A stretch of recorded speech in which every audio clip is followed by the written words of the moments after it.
Good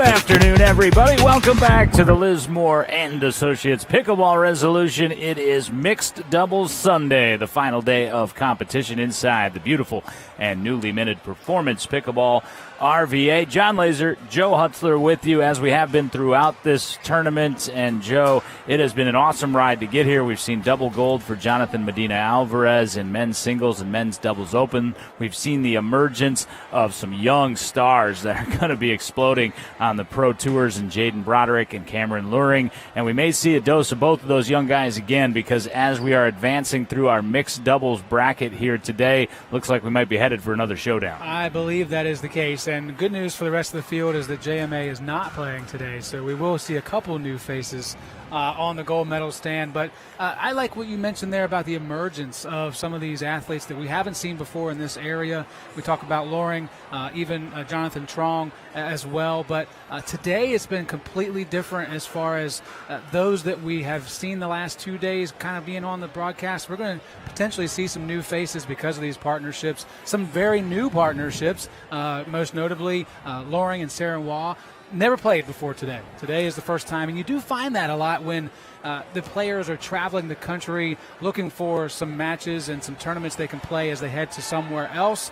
They see who's in the area who also might be available and say, you know what, we're going to take our chances. We're going to have some practices in the morning, do what we can, go out and do our best there together. And so I'm interested to see how these partnerships shake out in the end, and if it truly is a situation where we've played a lot together, so we're expected to be here at the end, or will some of these new partnerships maybe become more long-term partnerships because of their success today?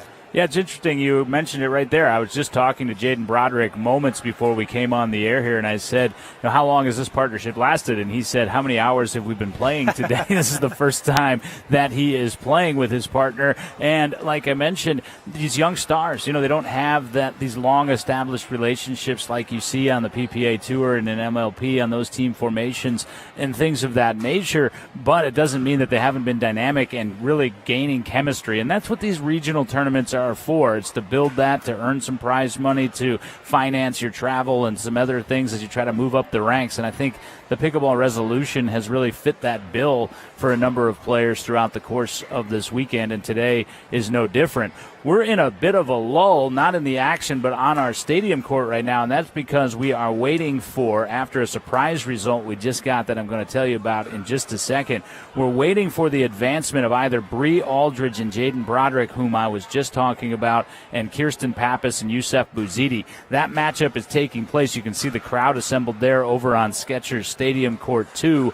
The winner of that match is going to advance over here to Skechers Stadium Court 1 and take on Rosie Johansson and Adam Raines. The winner of that will advance back into the gold medal match. That's the bronze medal match sitting there. They're going to take on Monica Lynn and James Broker. We saw Monica have a tremendous run yesterday with Sarah Hua to women's doubles gold. However, for James Broker, it was an early exit on the men's doubles side, finding a nice alley to run through here today. Yeah, and I talked to Jonathan Trong during this last match here on Stadium Court 1, and he mentioned that Monica and James, they do play together frequently, so that partnership has been established a little bit. You're going to see James dominate the court surface a little bit more. That singles background really takes over, but I was really impressed with the fact that they went to 3 games. In the third game, they were down on the switch. It was 6-5-2 with Loring and Waugh with the advantage.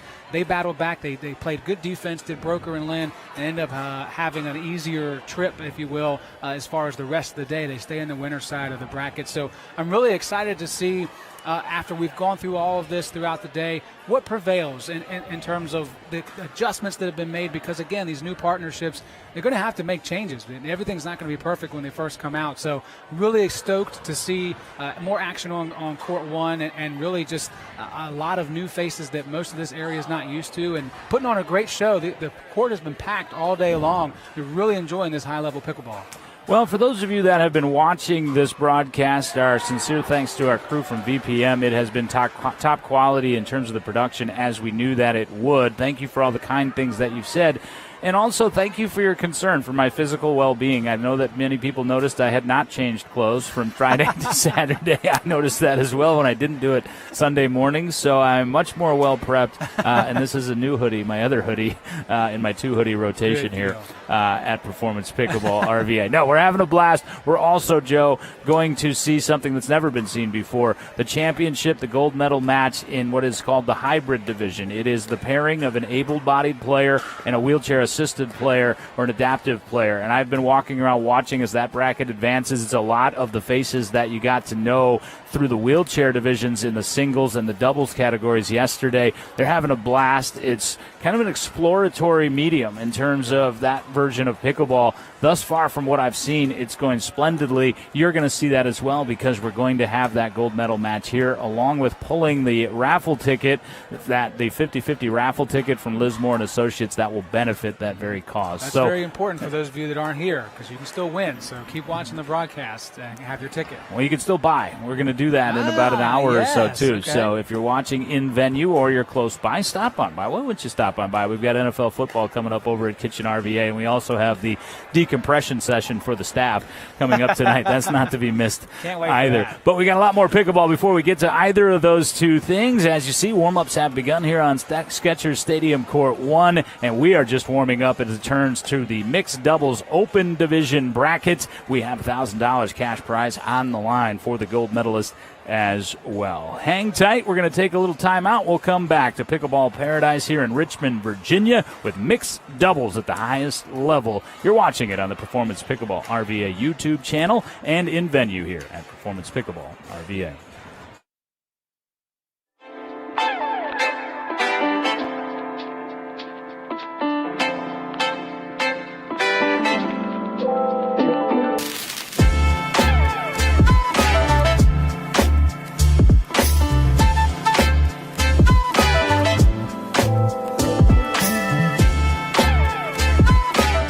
In just 6 short months, we created this. Look around.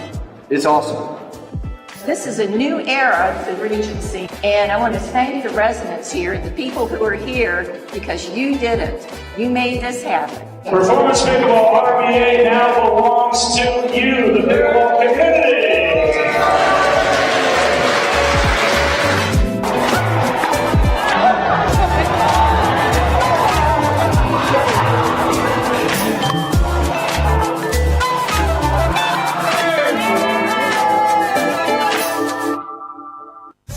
Introducing Skechers Pickleball, the official footwear of every pickleball league. They're ultra lightweight and responsive for incredible speed. They have Goodyear rubber outsoles with a specialized pickleball design for increased side-to-side stability and agility. Plus, they feature shock-absorbing foam and Skechers' famous relaxed fit design for incredible comfort game after game. Conquer the court in comfort. Skechers Pickleball, the official footwear of every pickleball league.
promise was made, which formed a family that embarked on a journey.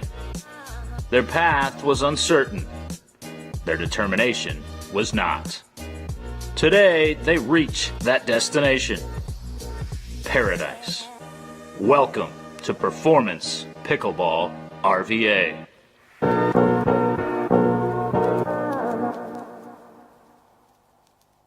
I did a Good Feet commercial about 4 years ago, and I thought maybe I should check in with you. Yeah, I'm still wearing my Good Feet arch supports. They give you the freedom to move without pain.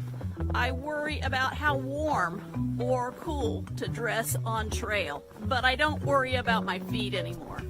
I put my arch supports in and forget about it. I'm Deidre Haven, and this is still my Good Feet story. You too can get back out there with arch supports from the Good Feet store. We are back with you at Performance Pickleball RVA, and we are set for the lead-in match to the bronze medal match in our mixed doubles open division, which has been talent-packed and hotly contested here throughout the course of this mixed doubles Sunday. You look at the two teams warming up now. That will be on our featured court, Skechers Stadium Court 1.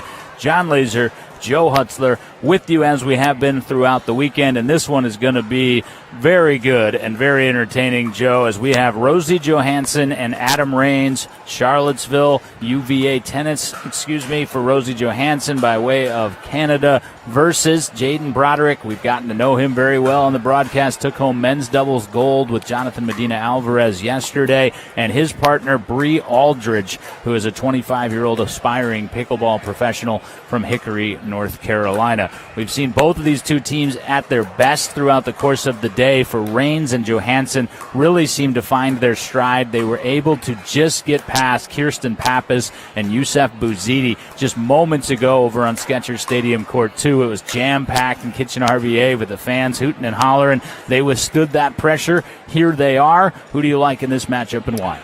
Well, I really like Johansson and Rains. For me, they have been battle-tested throughout the day, early down in the losers bracket from pretty much the get-go. And so they have had to basically be in a win-or-go-home situation since the start. So mentally, they're in a position where they've had a chance to recoup after that 15-10 victory over Shiflett and Trong, whereas Broderick and Aldridge, yes, they're young, but they still just played a 15-10 match and coming over here directly after that to warm up and play. So I'm going to go with the team that's had the time to rest, the team that's been battle-tested all day through the losers bracket. They'll continue to take that mentality, a tough mentality, into the match with Hua and Loring.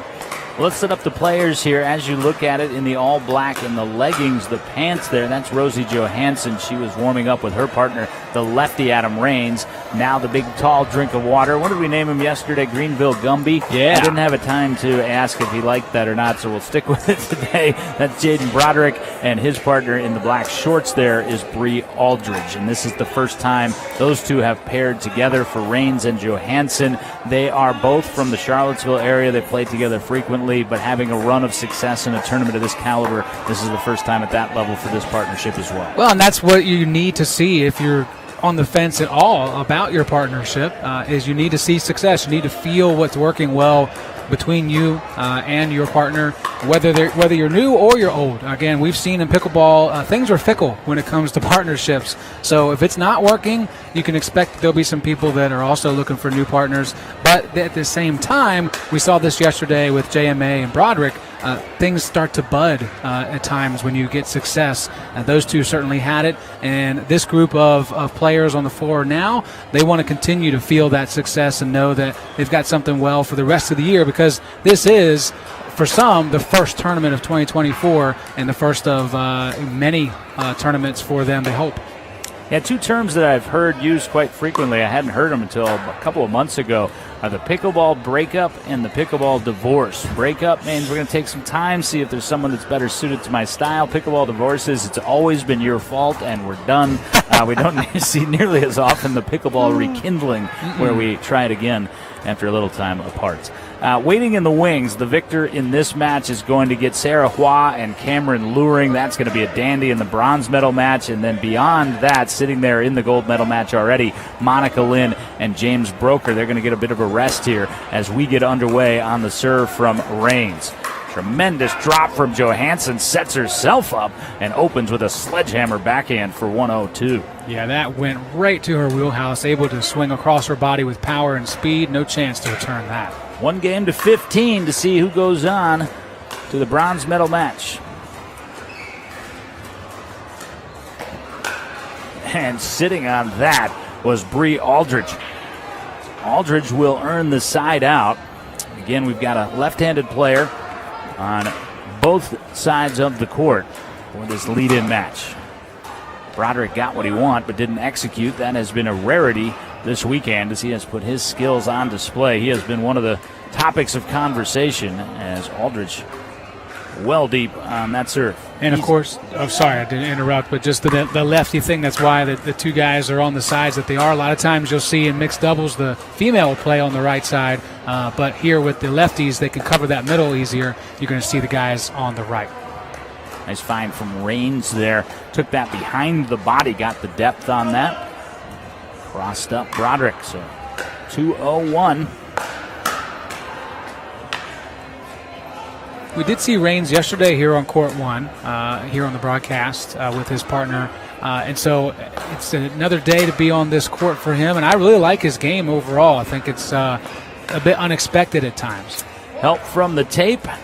Had Aldridge on the run. Couldn't recover. 3-0-2. Yeah, I feel really good for Adam. Adam Rains, long-time, well-respected player in this area. Of course, in the Charlottesville area from where he's from. Really fun to see him having this level of tournament success, making a run yesterday, as you point out, Joe, and then making another run here that's still going today, and off to a fabulous start with a 4-0-2 lead. I also really appreciate his business casual approach to his attire. Yeah, absolutely. He's not going with the full athletic wear, social media, check me out.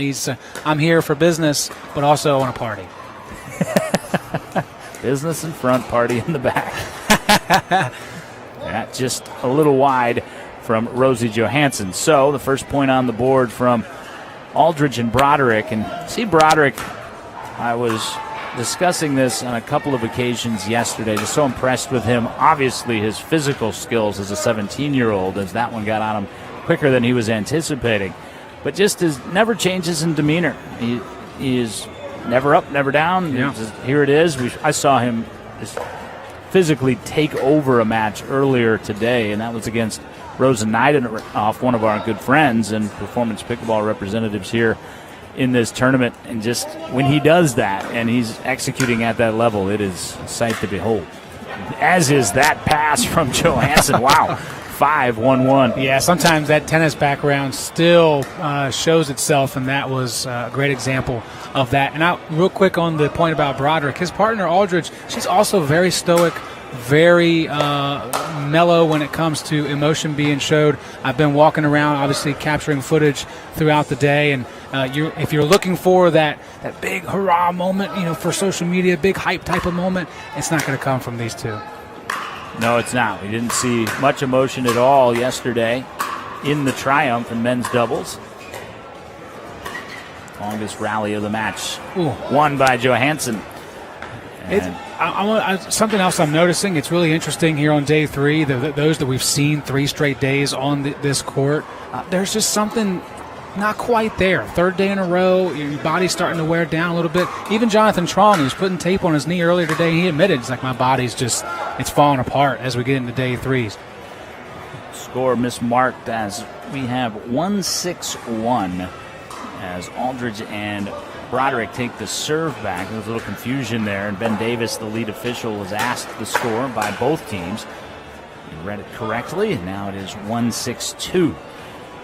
Yeah, it's really been interesting, and you can see Cameron Luring, who we'll see in the next match, who you've been trailing, to put together some video compilations for him. You can see that he does do a little of that, and it's all internal. The yelling, let's go. It's not to grandstand. It's just to fire himself up. And we see that a lot, of course, in the tennis world as well. 2-6-2, trying to work their way back in, again, playing 1 game to 15. Johansson got down deep on that, a little bit too deep, 3-6-2. Johansson, like so many, a tennis journey to the pickleball world. Canada to Charlottesville. Standout for UVA. Unforced error, 6-3-1. That's two really disappointing shots in a row. Of course, the service into the net, but even Johansson, she almost tried to place that ball too perfectly across the court. Long on the ground stroke, so 6-3-2. Crowd is getting to assemble on both sides of the rail. I asked Jaden Broderick, you heading back to Greenville tonight after the tournament concludes here in a couple of hours. As Johansson dumps that straight ahead dink short. He said, no, my sister actually plays tennis at Longwood, which of course isn't too far from here, so I'm going to drive over there, spend some time with her, spend the night, and then get on the road to Greenville tomorrow. He'll do so with some cash in his pocket because it has been a successful weekend for the young man. Can at least pay for the trip home, if nothing else. And a little run here now. So, yeah, I think they're starting to pick up a little bit on Johansson struggling with some of those low lobs that don't have much bounce out of the kitchen. She's hit the net a few times in a row now. And Raines said, I may not be as tall as he is, but I can go up and get that. 4-6-2. Lob ineffective. That was clinical in the way that he stepped back one step, got in to a point where he could bring that down and not hit the net. Really good job. Straight ahead dink battle. This is interesting. There is a lob. That was effective. Run down, but Raines unable to keep it alive. Both teams kind of stopped the motors there thinking that was over, and then it nearly crept over. Yeah, what an effort from Raines on that. 5-6-2. A lot of straight ahead dinking. Male to female and back again. And the alley opened as that went straight ahead cross. Got people a little bit askew and finding that avenue as he does so often. Broderick. Yeah, some deja vu from the last few days from Broderick down the center. Loves to take advantage of that shot. 5-point run from Aldridge and Broderick. Tough pick.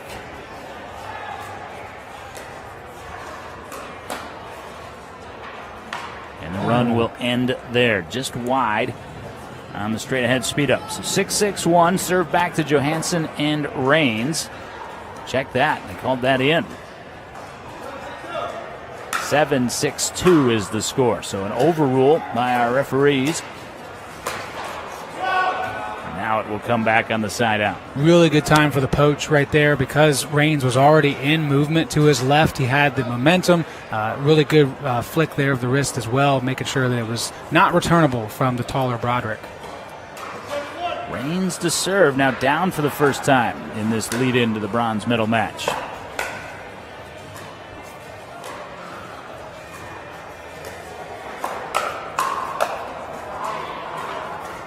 Firefight won by Broderick. Well, new ball on the PPA Tour, but same result in mixed doubles, sounds like. Ben Johns and Annalie Waters making that adjustment quicker than anybody else to claim gold. And rapid side out. Momentum is definitely swung in the favor after a 6-1 start for Johansson and Raines to Aldridge and Broderick. Yeah, a little bit more rhythm for Aldridge and Broderick now, and not a lot of self-inflicted wounds that they had to clean up. Good work there by Johansson. Nice angle. Loose drop from Aldridge led to it.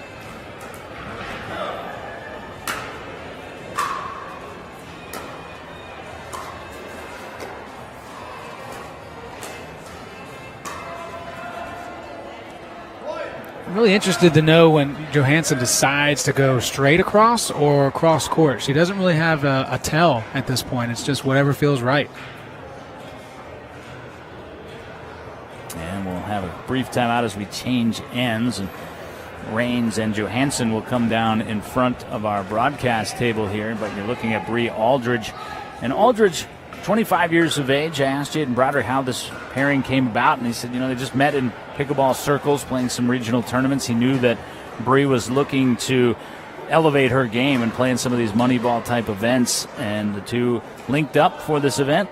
formed the partnership after Jonathan Medina Alvarez asked Jaden Broderick to be his partner on the men's side, and he said, well, I'm going all the way to Richmond. I might as well try to find a mixed partner. He found Bree Aldridge, and it's gone quite well here today.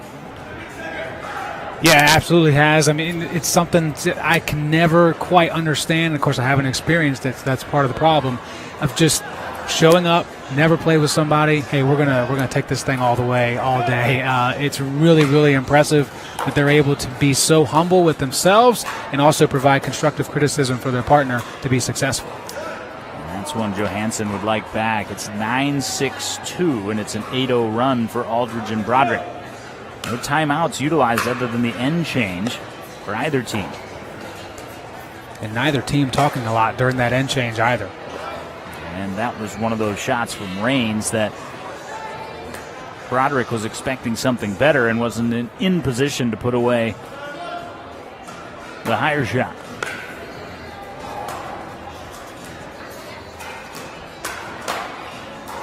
That one Raines sends back with a fury. That's the one we always wait for, right? The perfect placement, right where I can just hit it 99% of the time in play. Beautifully well done. Take advantage for Raines. 7-9-1, and they've broken that 8-point run. And even with the long reach, Broderick couldn't get that drive. I love that. I love when teams take advantage of the person when they're on a switch to coming up in transition. You've got to try and test them. Broderick is there.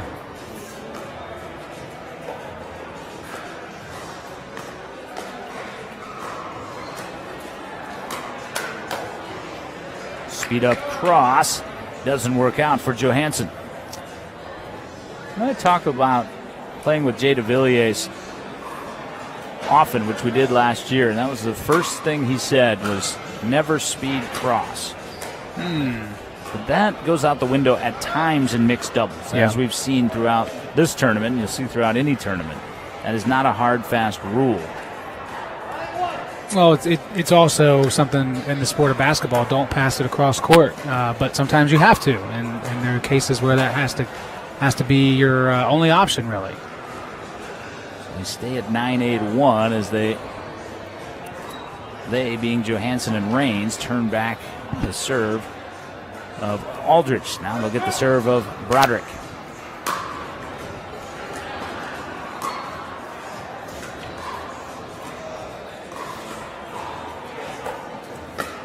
There's that little reaching flick right through the middle. Indefensible. It's 10-8-2. Very surprised Aldridge didn't try the ATP, and she didn't feel like the angle was there. So good work by her just to be so stretched out and get that ball back across. Her teammate finishes it. So 1-15. We're getting into that third of the game. Whoa. And you've seen this a little bit from Bree Aldridge. You can tell that from tournament experience perspective, she doesn't have quite the same level as some of the top players in this, but Broderick's reach and the court coverage that he has in the mixed doubles game hide that inexperience at times, as can that hammer overhead. And it's 8-10-2.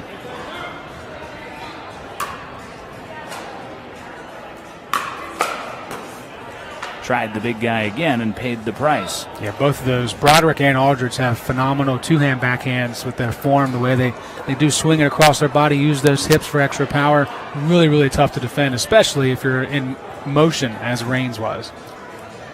Broderick waiting to serve, up 10-8-1.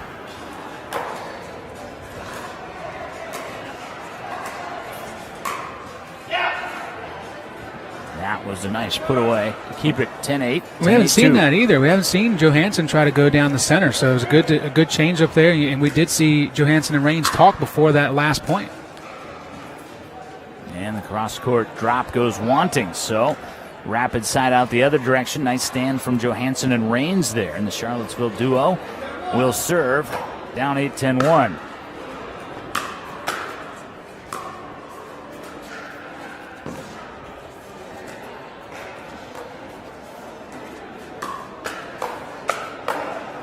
A mistake there from Johansson. Got Broderick involved, didn't need to. No, definitely didn't, especially where he was posted up in a really good stance and then pushed Raines back on his back foot. Really tough to get his speed up to go back across in that situation. And sometimes the mind will tell you deviate, and a little tape help that time from Johansson. Aldridge said it was out. Trickled wide, so on the side out, 10-8-1. Back to what I was saying, tells you to deviate, but oftentimes the proper move is just keep peppering the player that you're trying to. And there's a second attempt at that swinging volley through the middle. Nice roll from Johansson. That thin one-shot paddle that Johansson uses really comes into play and has the advantage in any moments that require power. And Raines puts it down to get the serve back. 8-10-1. We've stalemated at this score now for 2 passes on either side. To be a bit more specific, Rosie Johansson's from Vancouver, British Columbia. I used to get this a lot when I was broadcasting in other sports. You just say someone's from Canada, and the Canadian athlete or Canadian born player would say, you know, Canada's a really large place. You should really specify. There's kind of 5 different countries unto themselves up there. So Vancouver, British Columbia, which is all the way, of course, on the western side. 8-10-2, and a side out again as the stalemate remains. They're asking the refs if they saw the baseline or not, whether that was in or out. Both refs, Ben Davis and Adam Goldsmith, we have a 2-referee crew here for this lead-in match, said they didn't see it. Both teams tightening up a little bit here on this 10-8 score. Yeah, there's been a quiet intensity the entire time. I do think that's just the personality of these players in general, but it's only going to increase as we get further and closer to that 15 mark. Great what work. An angle from Johansson. It was a decision for Rosie as to whether to elevate and do that or see if it was going to land out. I think it would have, but if you're going to do that, you might as well go ahead and take the shot.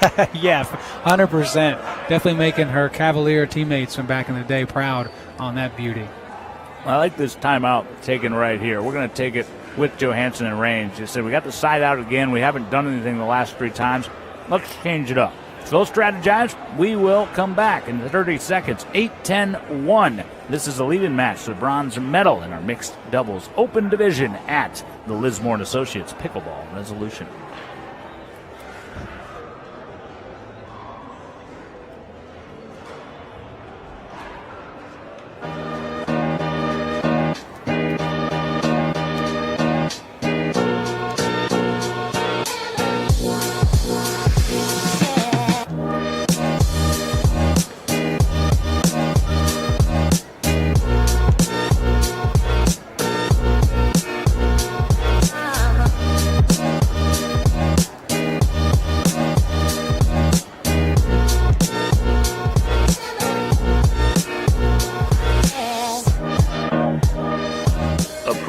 Was made, which formed a family that embarked on a journey. Their path was uncertain. Their determination was not. Today, back on 8-10-1. Oh, what a get. And a misfire. Wow. And that is why you never concede until it's over. Raines was out of position after hustling and getting that right up against the fence and led to an unforced error from Broderick. 9-10-1, 9-10-2. Broderick responds in kind. Oh, that was phenomenal. What effort from Raines.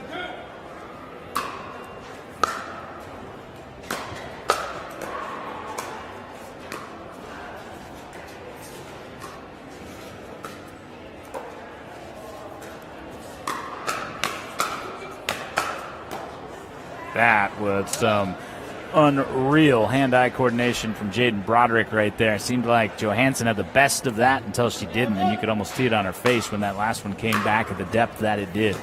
10-9-1, who's going to take control of this best 1-game-to-15 scenario? Raines on this point will step up. Yeah, we've seen time and time again, if that thing is near his shoulder, Raines is going to turn on it real full tilt and make sure they pay.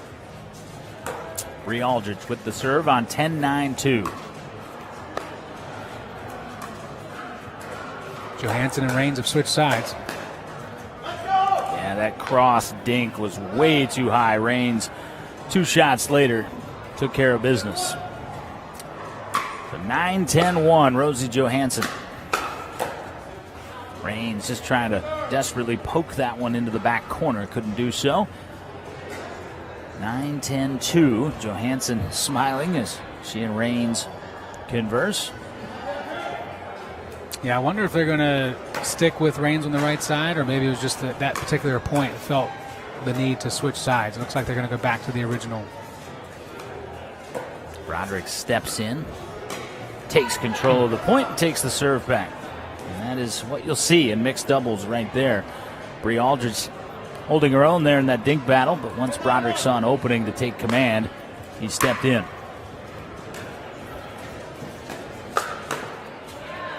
Raines did his best, but got set up for destruction. Well, and it wasn't wrong necessarily to lean left and get into Johansson's area to hit that ball, but he hit just the way he hit it back to Broderick made it really easy kill, if you will, for Broderick. 11-9-1. Raines has him on the run, and they cannot recover. That was ever so delicate and beautifully done. And a really good job by Aldridge previously to have her teammates back, but in the end, Raines just had the advantage from the start. 11-9-2. Broderick and Aldridge trying to pull away. Raines and Johansson trying to hang in there. These matches today have been so evenly fought. Just have not been routes. And there you hear the first come on from Adam Raines after the ATP. Not there for Jaden Broderick. Serve back to Johansson. Raines 9-11-1. And just wide. Johansson will ask the official. Yeah, look wide from our vantage point. And confirmed. So 9-11-2.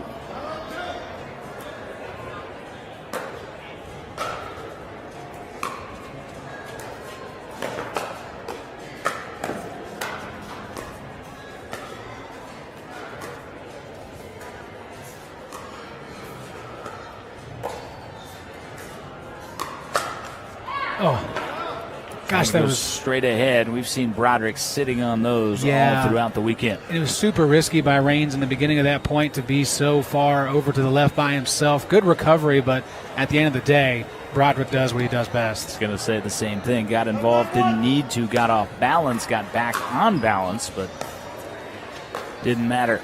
Oh, and the changeup as Broderick went for the poach in his statement, and Raines other ideas with the sleight of hand. Yeah, check out Johansson and Raines again, going to have Johansson across from Aldridge now. Oh, are they going to switch? No, they'll stay.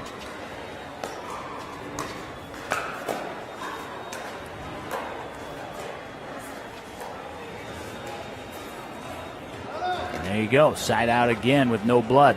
9-11-1. It has worked to their advantage too. The couple times they have done it, but still an interesting choice. Again, we go back to the beginning of the broadcast, the beginning of the match.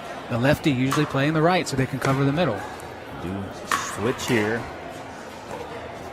Waiting for Broderick to try to take over like he has in previous matches today. I think he's about to flip that switch. I just saw a change in the expression on his face. It's like, all right. I didn't win know or that lose on my shoulders. I didn't know that was possible. I know, it's ever so subtle. There's the point, 10-11-2. Critical mass here. Winner goes on to the bronze medal match. Loser had a great run here in the pickleball resolution. Oh, the tape kept that so close, made the margin of error too slight for Adam Raines. 11-10-1. And a timeout taken by the serving team of Broderick and Aldridge. Quick timeout on our Performance Pickleball RVA channel as well. More from Performance Pickleball RVA as we come down into the bracket in mixed doubles open division. Back in 30 seconds.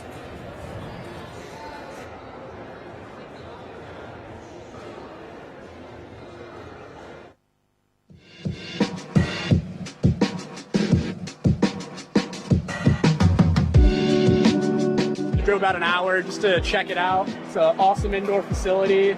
Really good place for, it seems like all levels can jump in and play. Looks great. Lots of people, bubbling with activity, lots of fun. The surface is really good. Everything, I love it.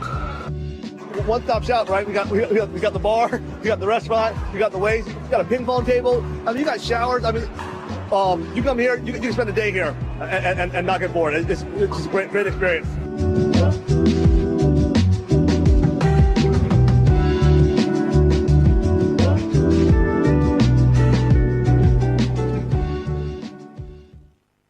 Drama continues in our mixed doubles open bracket lead-in match to the bronze medal match. James Broker, Monica Lynn waiting in the gold medal match.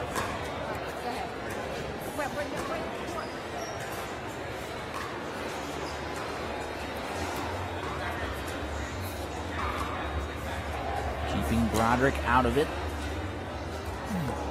Now. Tried to step in front there. Kind of lulled to sleep. I think had that been earlier in the point, Aldridge may have been expecting it, but there, laying back a bit, was Jaden Broderick. Haven't seen Broderick poach too often, but in the end, not comes enough. Right back. And quite frankly, 12-10-2. And I was just about to say, as sensational as his game is, there are times where you see that lack of seasoning and experience, and I think a bit of passivity. Yeah. He needs to be the dominant player, and I think he's just such a nice guy.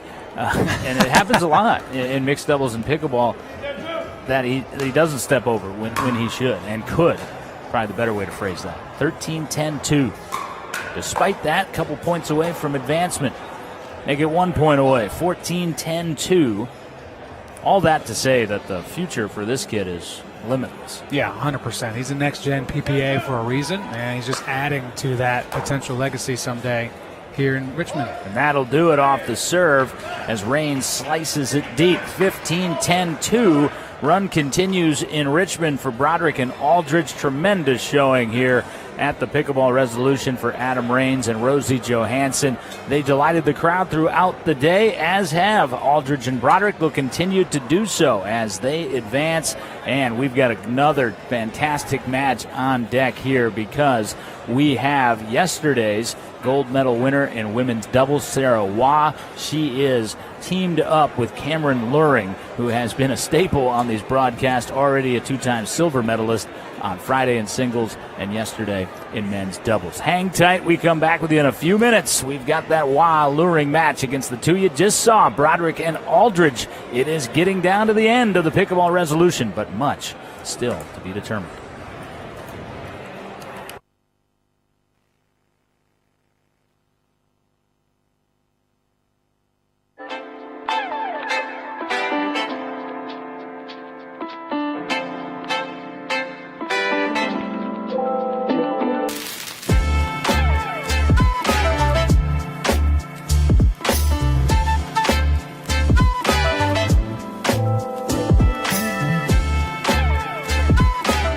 In just 6 short months, we created this. Look around. It's awesome. This is a new era of the Regency, and I want to thank the residents here and the people who are here because you did it.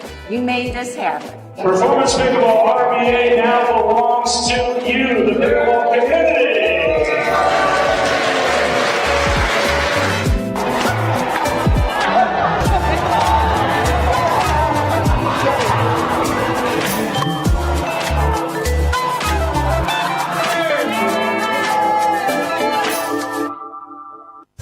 Introducing Skechers Pickleball, the official footwear of every pickleball league. They're ultra lightweight and responsive for incredible speed. They have Goodyear rubber outsoles with a specialized pickleball design for increased side-to-side stability and agility. Plus, they feature shock-absorbing foam and Skechers' famous relaxed fit design for incredible comfort game after game. Conquer the court in comfort. Skechers Pickleball, the official footwear of every pickleball league.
promise was made, which formed a family that embarked on a journey.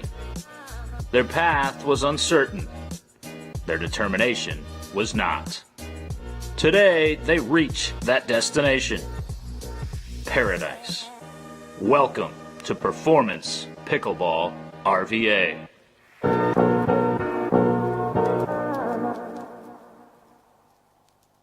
I did a Good Feet commercial about 4 years ago, and I thought maybe I should check in with you. Yeah, I'm still wearing my Good Feet arch supports. They give you the freedom to move without pain.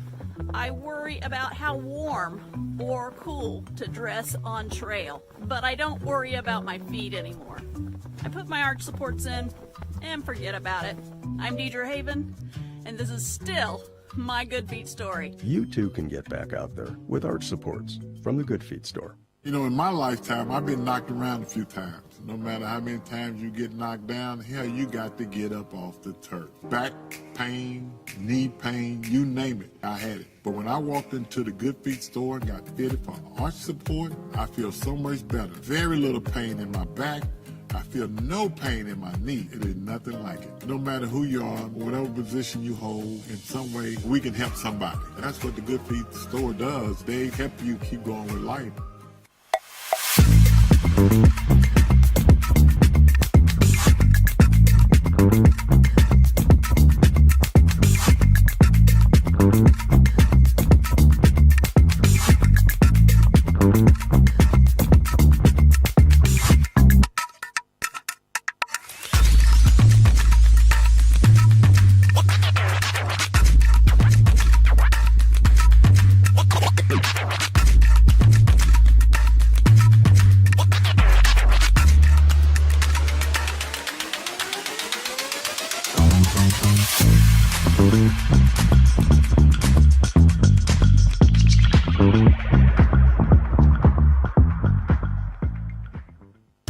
Introducing Skechers Pickleball, the official footwear of every pickleball league. They're ultra lightweight and responsive for incredible speed. They have Goodyear rubber outsoles with a specialized pickleball design for increased side-to-side stability and agility. Plus, they feature shock-absorbing foam and Skechers' famous relaxed fit design for incredible comfort game after game. Conquer the court in comfort. Skechers Pickleball, the official footwear of every pickleball league. I have no idea what I would do without Neighbor Force. This is my mother, and she's been using Neighbor Force for about 5 years. About 5 years, yes. And it has been a lifesaver.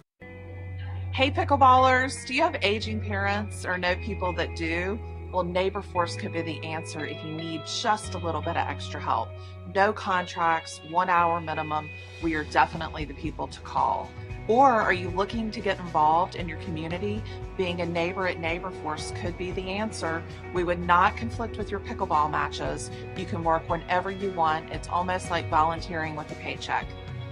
Neighbor Force is the bomb.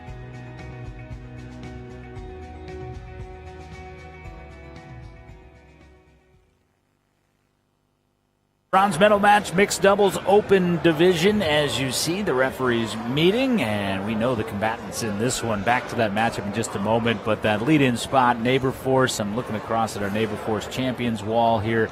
Time of the weekend to say our thank yous to all the sponsors that make this possible for us, starting with VPM, Neighbor Force I just mentioned. If you're not familiar with Neighbor Force, do yourself a favor and check that out. Just a truly remarkable startup program. Skechers Pickleball, of course, is with us. Liz Moore and Associates helping us put all of this together. Ortho Virginia had to go to Ortho on call this morning. Unfortunately, a gentleman in one of our skill-rated brackets pulled his calf. Don't worry, he's okay, but needed the aid of crutches. And fortunately, that's right around the corner. We have a great partner in Ortho Virginia to help us get that taken care of. The Good Feet store, they were handing out the compression socks yesterday, Joe. I took a pair, put them right on. Could immediately feel the difference. They do make a big difference. I would agree with that as well. And on the list goes. It's been an amazing weekend. Thank you to Joe for all that he has done. I'm John alongside Joe, and we are set for the rematch here as we saw this in a 2 of 3 format over on Skechers Stadium Court 2. Thank you, Yusuf Bazidi. We'll take time to say goodbye to Yusuf, of course, because he comes down and supports all of our tournaments, and sounds like he's getting back on the road up to Northern Virginia. So quite a run for Yusuf Bouzidi, but was eliminated over on Skencer Stadium Court 2, as I was mentioning, by these two teams. I wanted to see this again. It happened about 2 hours ago over on that Stadium Court 2. Cameron Luring and Sarah Hua. We saw plenty of both yesterday as Hua won women's gold with Monica Lin. Monica Lin is sitting there with her mixed doubles partner, James Broker, waiting hopefully for the disengagement of teammates and then the confrontation. But standing in their way are Broderick and Bree Aldridge, who have been sensational today as well. First go around in this matchup went to Luring and Hua, and they actually were a bit more dominant in that matchup than I thought they would be. I thought it would be pretty evenly contested, but Luring and Hua pretty much had their way. Yeah, they did, and I was also surprised. Of course, that was one of the ones that was circled on the bracket list. Wanted to go check that out for reasons of just viewing as a fan, and also, of course, the job of getting footage as well. But I was really surprised by that. There was a lot more fire from Luring and Hua than there was earlier in the day. They're also a pairing that hasn't played before today, so they're starting to feed off of one another. Certainly a disappointment to have to be down and playing for the bronze, but I think you're going to see, personally, something similar to what we saw earlier today. I think when these two teams met, I think Luring and Hua have the advantage in that they've already won. They've got the skills to take care of business. I think they're going to do it again. Well, let's set the players for you. That's Sarah Hua. Hua Luring will start with the serve. 1-15. Winner on to the gold medal match. Losers will wear the bronze medal. I shouldn't say losers. They win the bronze medal if they fall short in this match. I'll rail about the terminology of the setup in pickleball a little later on, maybe in a different tournament. We got to figure out something else. Anyway, it's 1-2. Hua continues to serve. What a show her and Monica Lin put on yesterday in that women's doubles final. Clinical in what they were able to do, and Hua making a weapon out of the lob yesterday in that women's gold final and earning themselves on the top step. And both of them may be fighting against one another for that top step today. The ladies going toe-to-toe there, and then Luring stepping in for the kill. 2-0-2.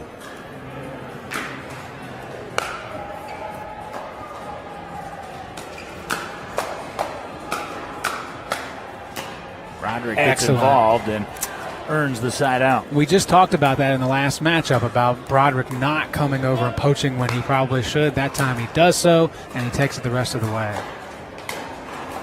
Yeah, and as I was saying, he'll do it, and he tends to wait to do it until they're down or it's a stalemate, as we saw in the last match. And I think if he did it early, did it often, that would avoid kind of what we saw in the first go-around. And maybe it'll be an adjustment in this match, first go-around between these two teams earlier today. He did it in game 2, but at that point it was too late and it was too steep of a hole. Yeah, a bit aggressive on that from Aldridge, but that does match up with what Broderick just told me between games. He's noticed from her he likes her fight and her aggressiveness. You'll see a little bit of a bump on one of her knees. That's from earlier today, diving for a ball. So he loves that she's able to compliment him in that way, but it worked against her on the previous hit. 1-2-2. Yeah, wear and tear definitely a part of this format, which comes at you quickly, as you can see the re-racking after the win for Broderick and Aldridge. That time Luring set up the Ernie, but it was defensed nicely and leads to 2-2-2. Yeah, and I've been following, as you mentioned, I've been kind of shadowing Luring all weekend, especially today, and he's not used to being on the right side with Hua, and there you see Hua also not used to having to go cross court on the left side.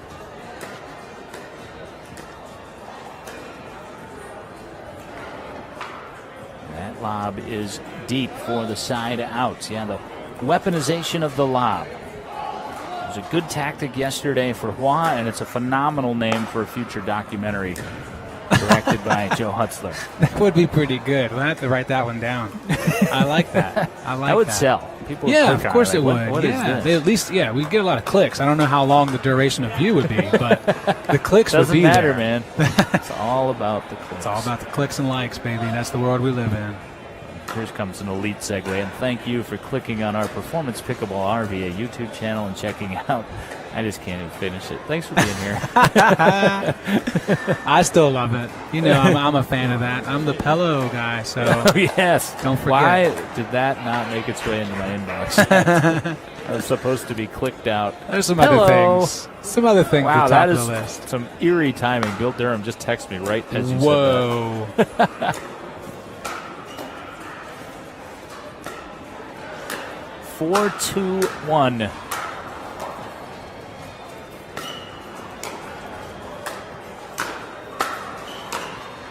Oh, phenomenal action. Oh, man. What a great point. Beautiful angle there. You just can't do that without that wingspan. It Right. comes all the way out, and then the paddle almost perpendicular to the arm. Anybody questioning how good the future of pickleball is going to be, you should just clip that right there and save it and post it everywhere that you can possibly post it to.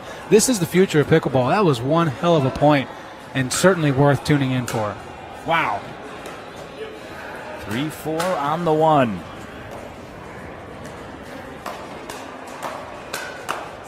Oh, Aldridge hit an out ball. Saved luring there, 3-4 and 2. Cameron, kind of a sheepish look on his face there. Thank you. I have to take some of those as well. It's such a split second, not even second, fractions of a second decision when you're in those hands battles, firefights.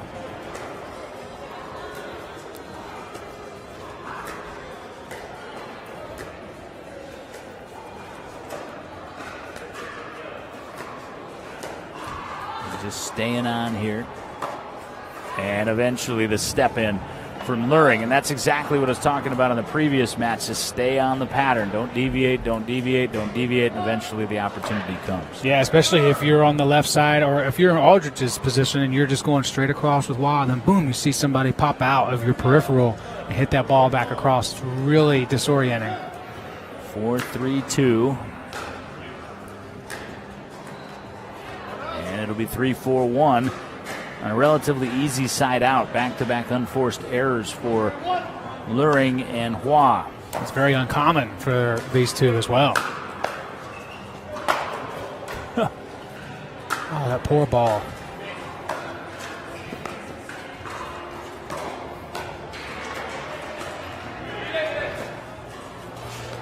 Oh. And an awkward finish for Broderick. Unfortunately, he pops back up. Just about to say that's a risk he can take. You saw him jump to the middle there because he has the length to get back, but he couldn't quite get there that time. 3-4 on the two. And off the shoe. Still incredibly impressed with the athleticism and the touch to be able to get some of those balls, but not to be out of control. And sometimes you can get to them, but you're so out of control that it just pops off the paddle and it becomes a lob situation against, but not the case with these players on the court. That down. Aldridge trying to frantically get out of the kitchen after a nice save there on the tape tickler. Had to try to get out and make the read at the same time as to the depth of that shot. Leads to 5-3-1. Misfire on the serve. Luring is incredulous. He cannot believe. That's three straight service errors for that team. Yep, that's going to end badly every time for the opposition of Jaden Broderick.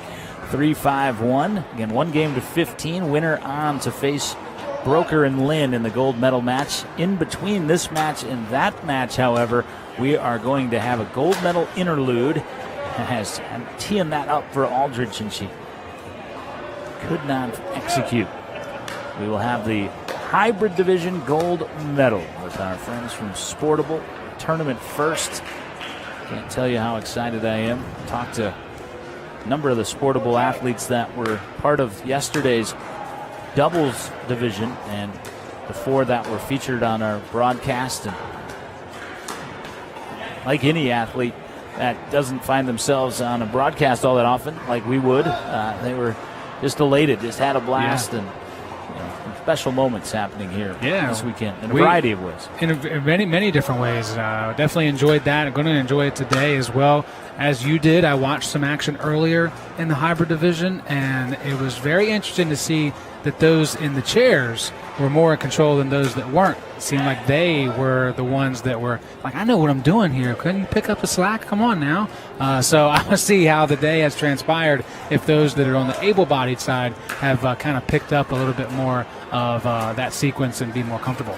6-4-1 here in our mixed doubles bronze match.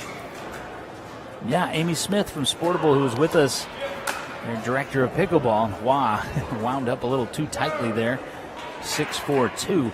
That's what she was saying last night when she joined us in the broadcast. You know, it's more difficult for the able-bodied player to take advantage of the second bounce that the wheelchair-assisted player receives. And there's a cry of exultation from Luring with good reason. 7-4-2 is the advantage.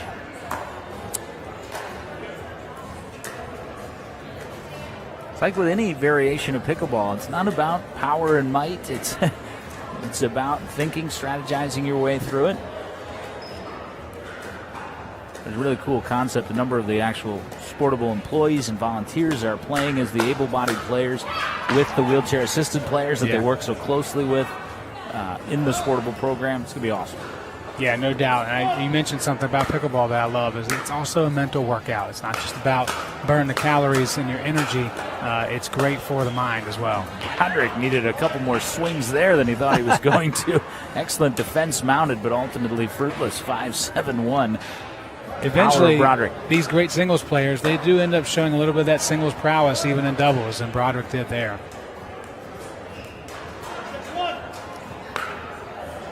6-7-1.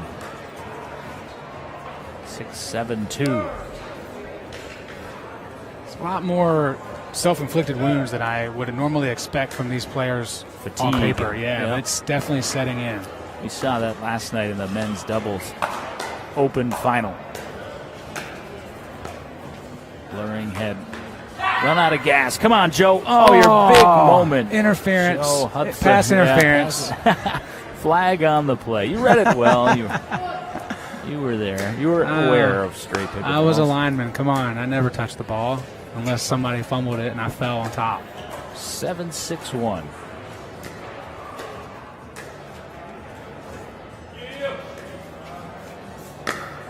Oh, Broderick couldn't dial it in. 8-6-1. No.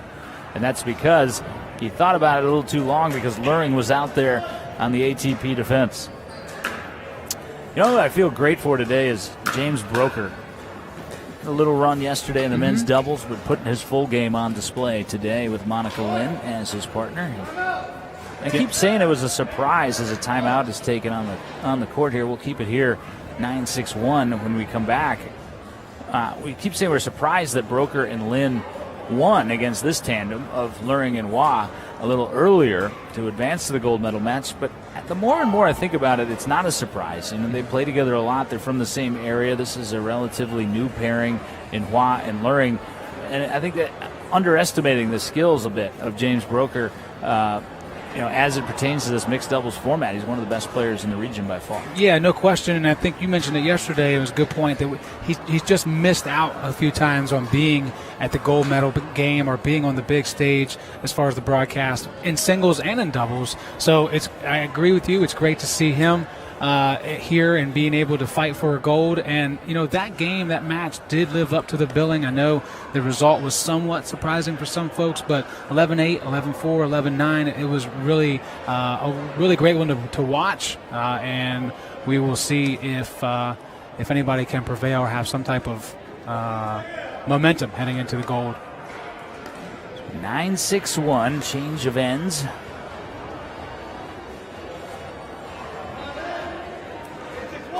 It's actually 8-6-1, which was evidenced on the change of ends there. So score correction. There we go. 8-6-1.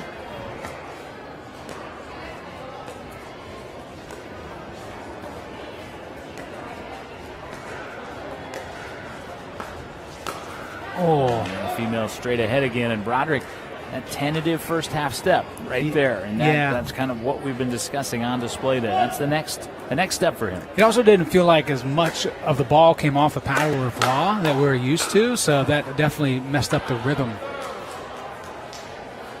9-6-2, Broderick got the best of it that time. I have a feeling these two are going to see plenty of each other in the future. I hope so.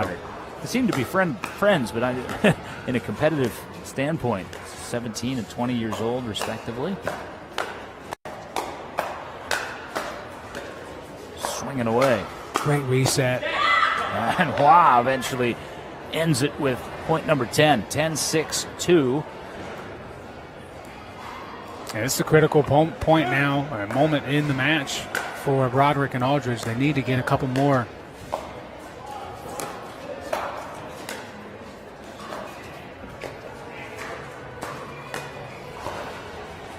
Excellent defense there by Aldridge. I think Luring had all but thought he put that point away. He eventually does, but that angled forehand roll dink got him pretty much an open court. He hit it right to Aldridge, who was up to the task. Our second official is not feeling well. Adam Goldsmith, step out. Ben Davis, our head referee, will take over and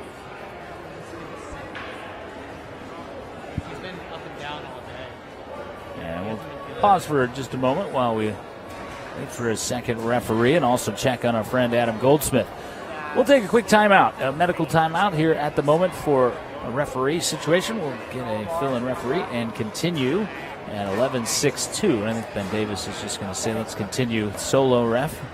Adam telling you, Joe, I think he's okay. Yeah, he's just he started to feel a little lightheaded, but overall, I asked him if he needed anything, and he just said he needs to take a rest, he needs to sit for a little bit. It's good to have that self-awareness. Long day for the referees yesterday, 7 a.m. to about midnight.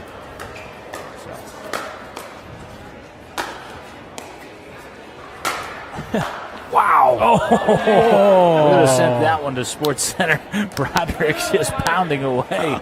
And Luring finally said, I'm taking my best shot. Broderick's almost hitting the ceiling on some of those. Holy cow. 6-11. Who says the Dura isn't durable? That one didn't crack. Still have flashbacks to this summer when Bill Kasurgis flattened two balls. Two in the same match or same game. Yeah, it was incredible. Skidding like hockey pucks across the surface. Well, maybe those courts don't have the cushioned surface these Lay Cold Masters Gel surface do. Wow, what a shot from Broderick. How he gets that reverse spin on the ATP, the backhand side, I'll never quite understand. I love that he gets there, too, because I like the new strategy that Luring sometimes does when he poaches. Instead of going straight across to Aldridge, he's coming on a sharp angle. But Broderick's ready for it. Luring was ready for that. 7-11-2 is our score.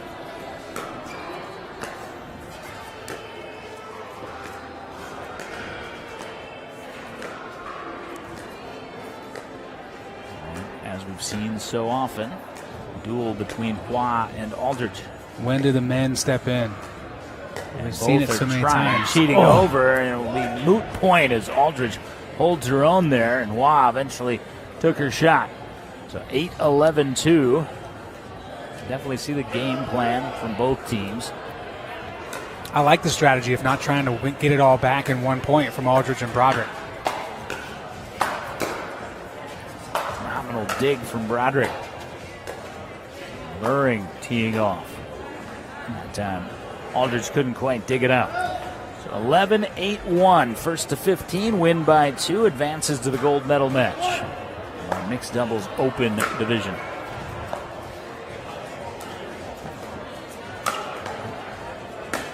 Oh, come on, man. Mid-air changeup from Broderick. He's like, I only want to hit this once. I know he's getting that back if I go straight at him. That was incredible. For the ball to come down at that trajectory and him not to fall in the kitchen at all, it just speaks to how tall he is. But he's 6'6". There's point number 12, though. He's so casual about it. Yeah. You know, if I did anything remotely close to that, there would be some sort of strutting around the court or shout to the crowd.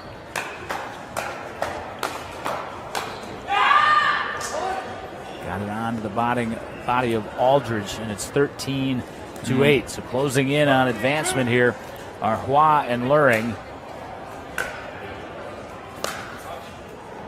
Hua, good lead. Trying to rip one down the line, and a good read indeed by Aldridge. That's a tough one, especially when you're down, to let that one go.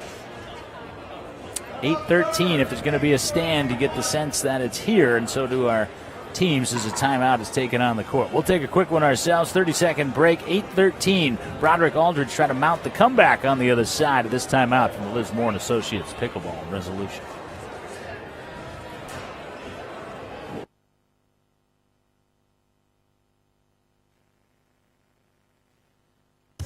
Introducing Skechers Pickleball, the official footwear of every pickleball league. They're ultra lightweight and responsive for incredible speed. They have Goodyear rubber outsoles with a specialized pickleball design for increased side-to-side stability and agility. Plus, they feature shock-absorbing foam and Skechers' famous relaxed fit design for incredible comfort game after game. Conquer the court in comfort. Skechers Pickleball, the official footwear of every pickleball league. All right, if there's going to be a comeback bid, it should start here, and it does off the serve of Broderick. 9-13-1. Tall lefty.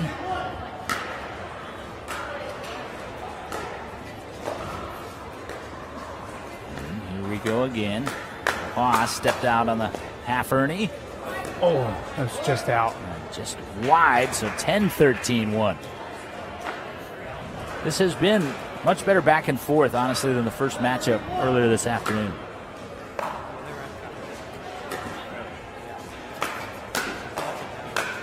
Aldridge not waiting back, coming straight forward for 11-13-1. There's that aggressiveness that Broderick loves in her game coming to fruition, bringing it back within 2. So see a bounce in the step on the server's side here.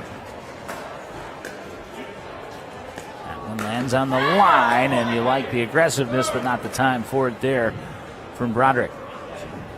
11-13-2 serve to Bree Aldridge. Hickory, North Carolina, not far from Greenville, South Carolina.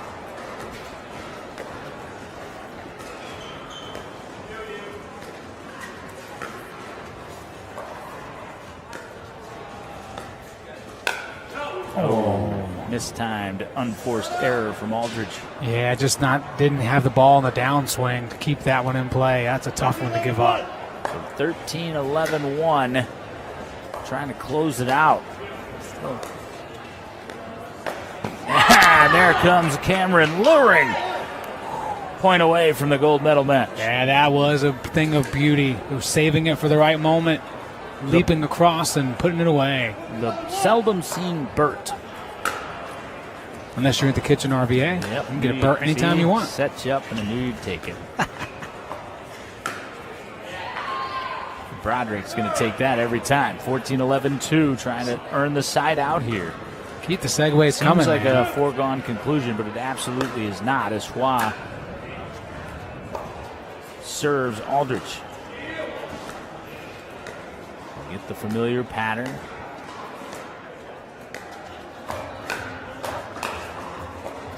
Luring steps in. Broderick waiting for his chance to do so as well.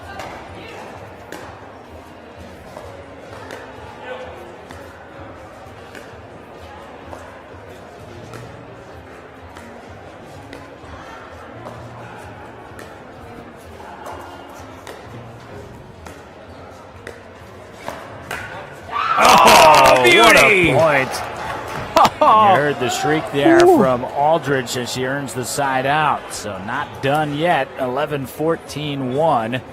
That was some phenomenal pickleball from both teams. That was tense. My hands are sweating. That was on the edge of your seat.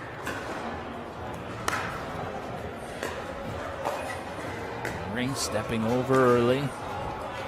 That was wide. 12-14-1. The last couple of times we've had that straight-on engagement. Aldridge and Broderick. Aldridge specifically have gotten the better of it. Nice dig. Really good at those digs. That's a good point.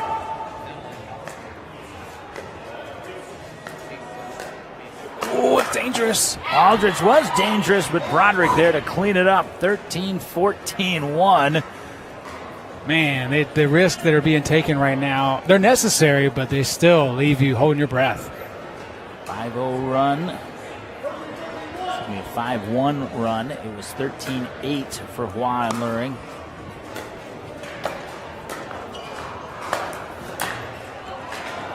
a little too big there. That is the tendency. I know I do that a lot. You're there, you're happy you're there, the ball's where you want it to be, and you wail at it.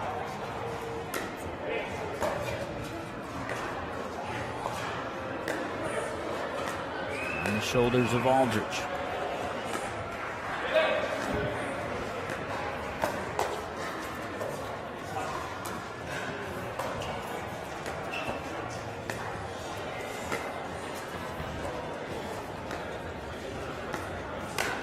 All right time. Tape stopped, but would have been a winner.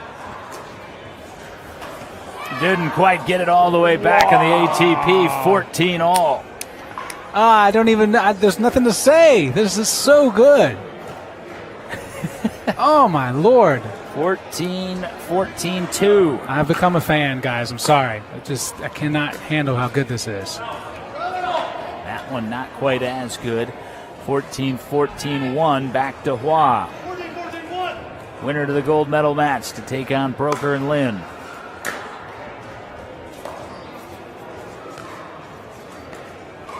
Love the commitment to the strategy. Luring steps in, steps out. And 14-14-2. And again, it's 3 in a row, those straight-on dink battles that Hua has surrendered to Aldrich. Yeah, see, I wonder if Hua and Luring are going to try something else. They don't want to get into that. There you go. There you go. 14-14-1 as Luring comes all the way over, sees his shot and takes it. I love it. I love it. Don't get back into the straight across dink battle. It's not working. Each point.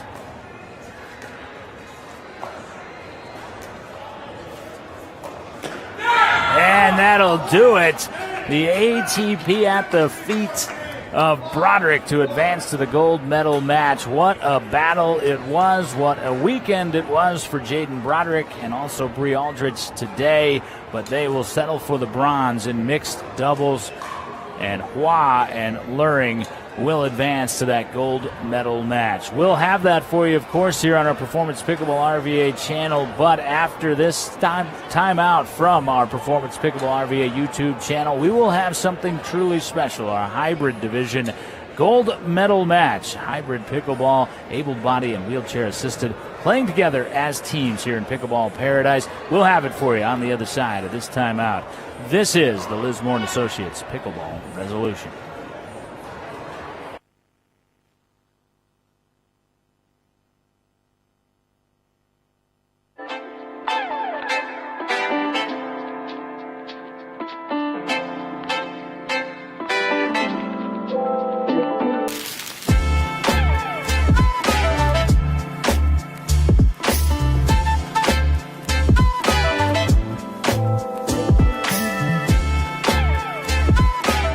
In just 6 short months, we created this. Look around. It's awesome. This is a new era for the Regency, and I want to thank the residents here and the people who are here because you did it. You made this happen. Performance Pickleball RVA now belongs to you, the pickleball community.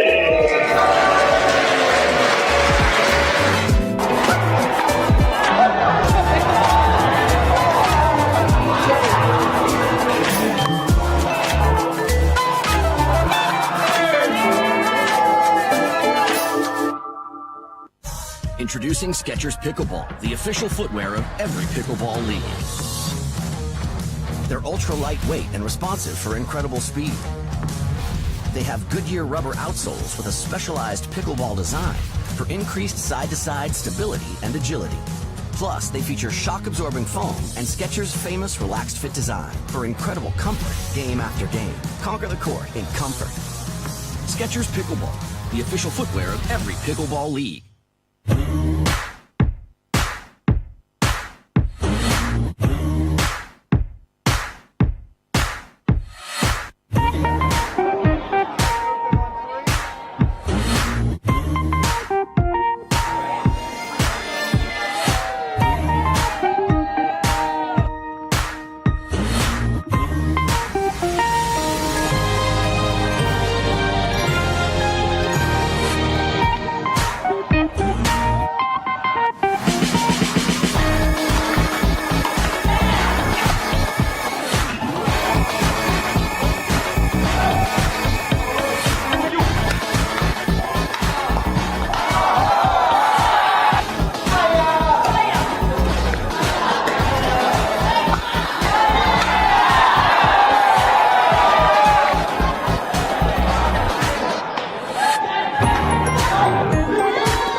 promise was made, which formed a family that embarked on a journey. Their path was uncertain. Their determination was not. Today, they reach that destination. Paradise. Welcome to Performance Pickleball RVA.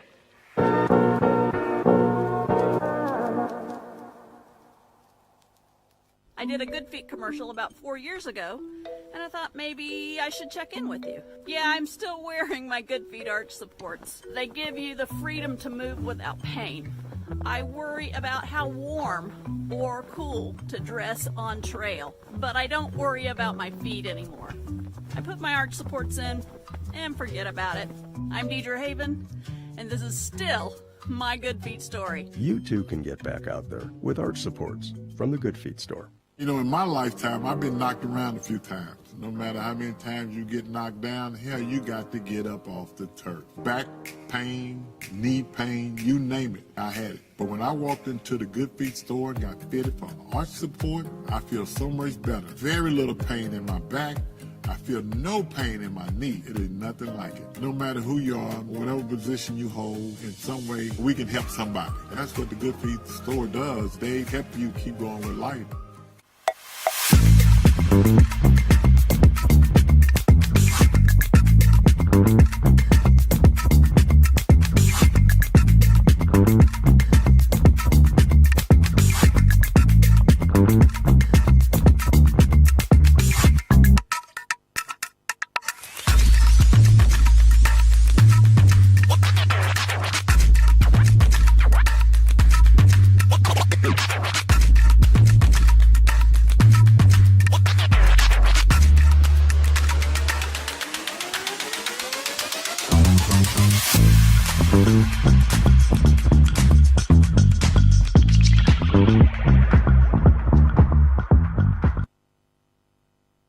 Joe Hutzler, Joe Lewis now from Lismore & Associates. We have a trio at the broadcast table as we await the hybrid division gold medal match, and we calm ourselves down from what was a scintillating bronze medal match in our mixed doubles open division. We have a very special drawing that we're about to do and presentation of our winning 50-50 raffle ticket. But before we do, Joe, on behalf of Lismore & Associates, we have to say a big thank you for your organization.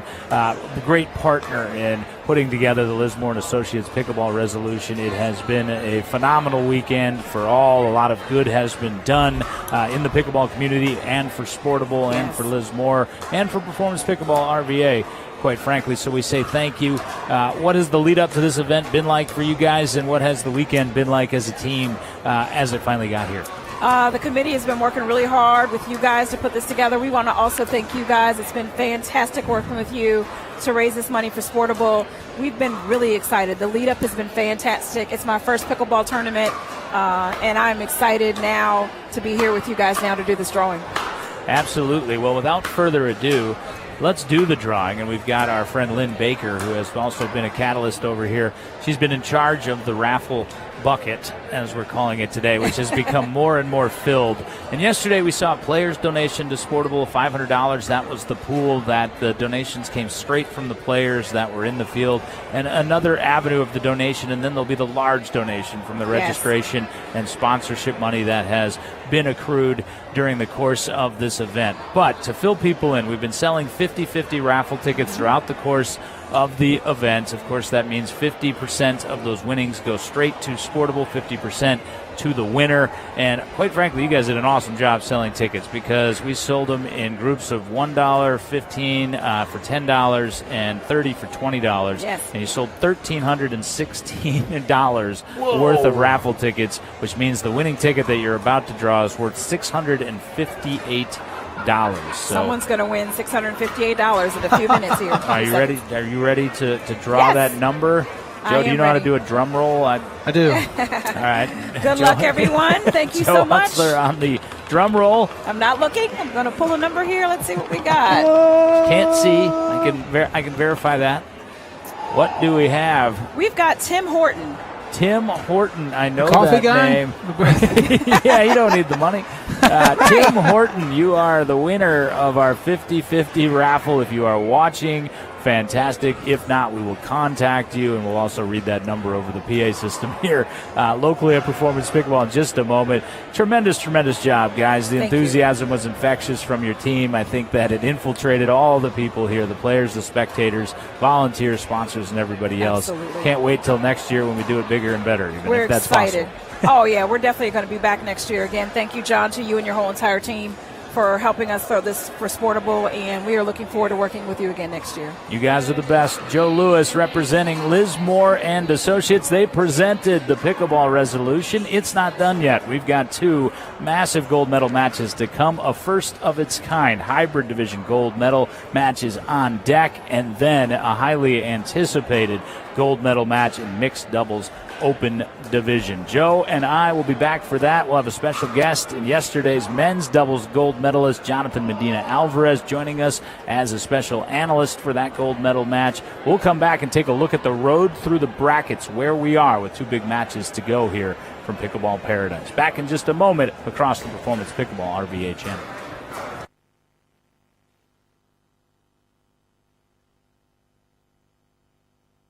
You know, in my lifetime, I've been knocked around a few times. No matter how many times you get knocked down, hell, you got to get up off the turf. Back pain, knee pain, you name it, I had it. But when I walked into the Good Feet store and got fitted for arch support, I feel so much better. Very little pain in my back. I feel no pain in my knee. It is nothing like it. No matter who you are, whatever position you hold, in some way, we can help somebody. And that's what the Good Feet store does. They help you keep going with life.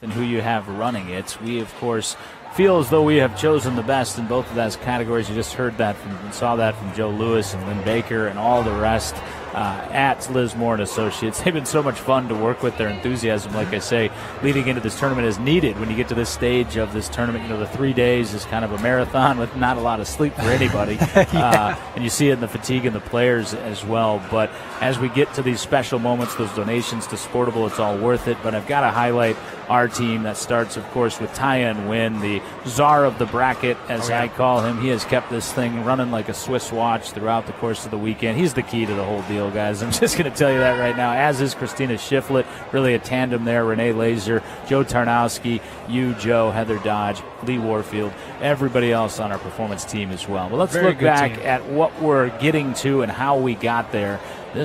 Some of the magical moments from the bronze medal match in the mixed doubles sides. There was a definitive strategy by Hua and Luring. It was tested, especially deep in the match, but ultimately a 1-out. Yeah, and actually the strategy for Broderick and Aldridge changed midway through, and it really helped out. They were down by a decent margin, able to push it to a little bit of extra pickleball, which nobody's going to complain about. But I was really intrigued by how kind of slow and sloppy the beginning was. But, man, what a finish. Some of the best pickleball we've seen all weekend long. Indeed it was, and you're seeing some of those points. Bree Aldridge, I mentioned, not as much tournament experience as the other 3, but man, she got her footing throughout that match and really held in there and actually got the better on quite a few occasions of Sarah Hua point by point. She really did start to show what she's capable of when they changed the strategy. She was a really solid left side player. Broderick didn't feel the need to jump in front and poach very much anymore, and so that's where that confidence started to kick in for her. She's got to feel much better about her next tournament appearance, whenever that may be. Yep, I'm sure it'll be soon. I'm sure we won't have seen the last of that pairing of Aldridge and Broderick, and we certainly haven't seen the last of any of those 4. We've got 2 of them coming back in the gold medal match. We'll preview that in just a few moments. But let's take a minute and talk about what we have coming up here on the main stage next, which is our Skechers Stadium Court 1. That is the hybrid division gold medal match. And I want to explain that a little more thoroughly. Of course, we've had adaptive pickleball throughout the first 2 days. That's the wheelchair divisions. We saw singles on Friday. We saw doubles yesterday. It was amazing and left everyone watching it really in awe at the athletic achievements. And today, those adaptive athletes are partnering with able-bodied athletes, that's non-amputees and non-chair assisted athletes, in what is kind of a modified way that standard pickleball is played and adaptive pickleball is played. It's just the marriage of those two, where the wheelchair assisted player gets the 2 bounces as you do by rule, and the able-bodied player does not. So what that creates is a whole new avenue of strategy that Amy Smith was diving into for us yesterday that went well beyond my comprehension of, how you're going to let some go that you can get to in order to position because you have that second bounce to take advantage. I'm really eager to see how that plays out because the competitors that we're going to have clearly have figured it out the best as they've advanced through the bracket. Yeah, and you said it during our last match, the strategy mentally might be the deciding factor. Forget the athletic part of it. What you're talking about there, being able to understand what's the right thing to do in this moment, what I should or should not be doing based on my teammate here. So I'm really intrigued. I know a lot of people that don't watch pickleball or just get started out, they already think it can be confusing. So who knows how this is going to look to some people, but that's why we should watch it. That's why we should appreciate what's being done, especially by Sportable, to allow for their athletes to play with those that aren't in chairs and really get a different type of experience. And maybe we'll see some new faces as well. Yeah, without question. I think we're going to see a couple familiar faces and a couple new ones as well as we get into this hybrid division gold medal match. That will be followed by our mixed doubles open division gold medal match. That will be James Broker, Monica Lynn against the pairing that we just saw, Sarah Hua and Cameron Luring. What are you expecting there? We saw it once before. It was tight. I say surprising, but we've kind of backpedaled on that a little bit. Broker and Lynn got the best of it, and they'll be in the advantageous position of only needing to win 2 out of 3, whereas an already tired Luring and Hua are going to have to win 2 out of 3 and then a sprint to 15. Well, I can tell you what I hope doesn't happen. It's that right there. I hope that this matchup that's built up to be so great, which it should be, and rightfully so, doesn't become a bit of a dud because of the way and the amount of matches that Luring and Hua have had to play today. Nothing against them. It's just the way that the matches have worked out as far as that endurance long term. Similar to what we saw yesterday, the rested pair of JMA and Broderick, they kind of took over, especially in game 2, to put things away. So I hope we don't see that. I think we know enough about the skill level of Hua and Luring. They're going to fight until the bitter end. They're going to have some amazing points to go along with that. But I'm also really glad that we're going to see Lynn and Broker together on Stadium Court 1 on the broadcast. They had a phenomenal match with Luring and Hua. Didn't make the cut of the broadcast. So I'm glad that you all at home, wherever you might be, get to check that out, because I was probably supposed to be doing more research for the broadcast, but I could not keep my eyes off the court. It was such a good match, and I hope we get the same thing here in a moment. Well, we will get that mixed doubles gold medal match a little bit further down the road. We are closing in on the beginning of our hybrid division doubles gold medal match. This is going to be a special moment. We've already had a pair of donations to Sportable. There's going to be a much larger donation when all the money is pooled from the weekend to aid in the effort to make athletics accessible to everyone. At the moment, though, we're going to re-rack. We're going to pan up wide and let you envision what it's like to be here at Pickleball Paradise and remind you that you can be here to stop on by. We've got open play sessions, including tomorrow on Martin Luther King Jr. Day, a holiday Monday on this long weekend. So come on by and see us. What you're seeing there is the spread, or Skechers Stadium Courts 1 and 2. Beyond it, Kitchen RVA, where they've got the NFL playoffs and our broadcast up at the moment. It's the place to be this weekend. It has been a lot of fun, and we're not done yet. We'll step aside for a few minutes. We will get set up for our hybrid division doubles matchup. Joe and I will be right back with you to bring you all of that action.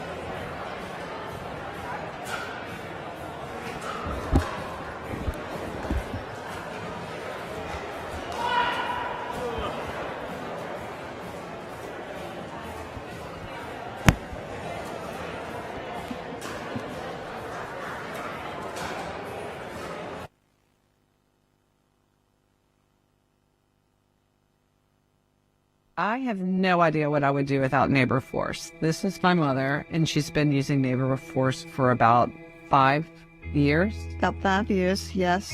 And it has been a lifesaver. Hey, pickleballers, do you have aging parents or know people that do? Well, Neighbor Force could be the answer if you need just a little bit of extra help. No contracts, 1 hour minimum. We are definitely the people to call. Or are you looking to get involved in your community? Being a neighbor at Neighbor Force could be the answer. We would not conflict with your pickleball matches. You can work whenever you want. It's almost like volunteering with a paycheck. Neighbor Force is the bomb.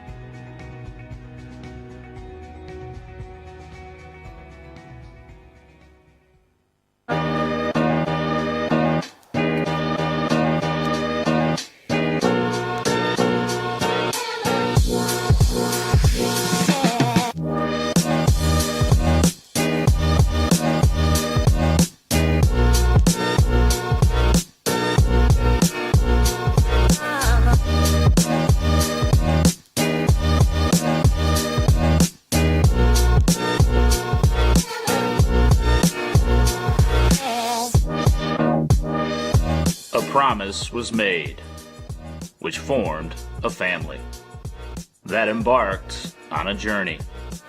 Their path was uncertain. Their determination was not. Today, they reach that destination. Paradise. Welcome to Performance Pickleball RVA.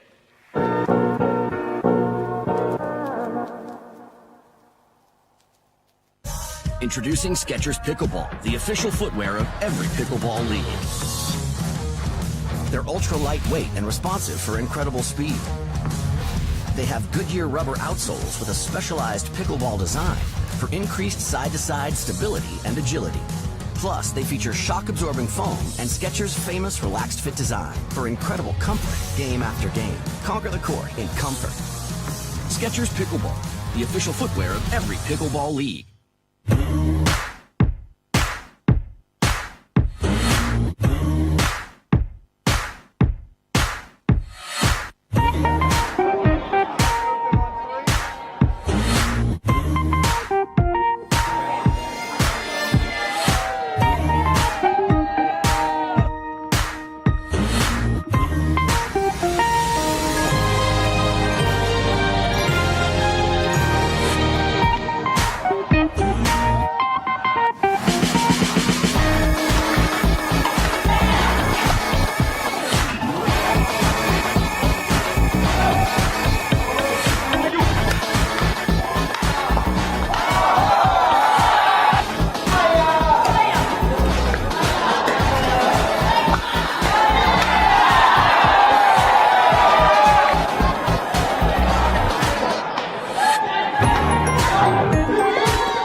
In just 6 short months, we created this. Look around. It's awesome. This is a new era for Regency, and I want to thank the residents here, the people who are here, because you did it. You made this happen. Performance Pickleball RVA now belongs to you, the pickleball community.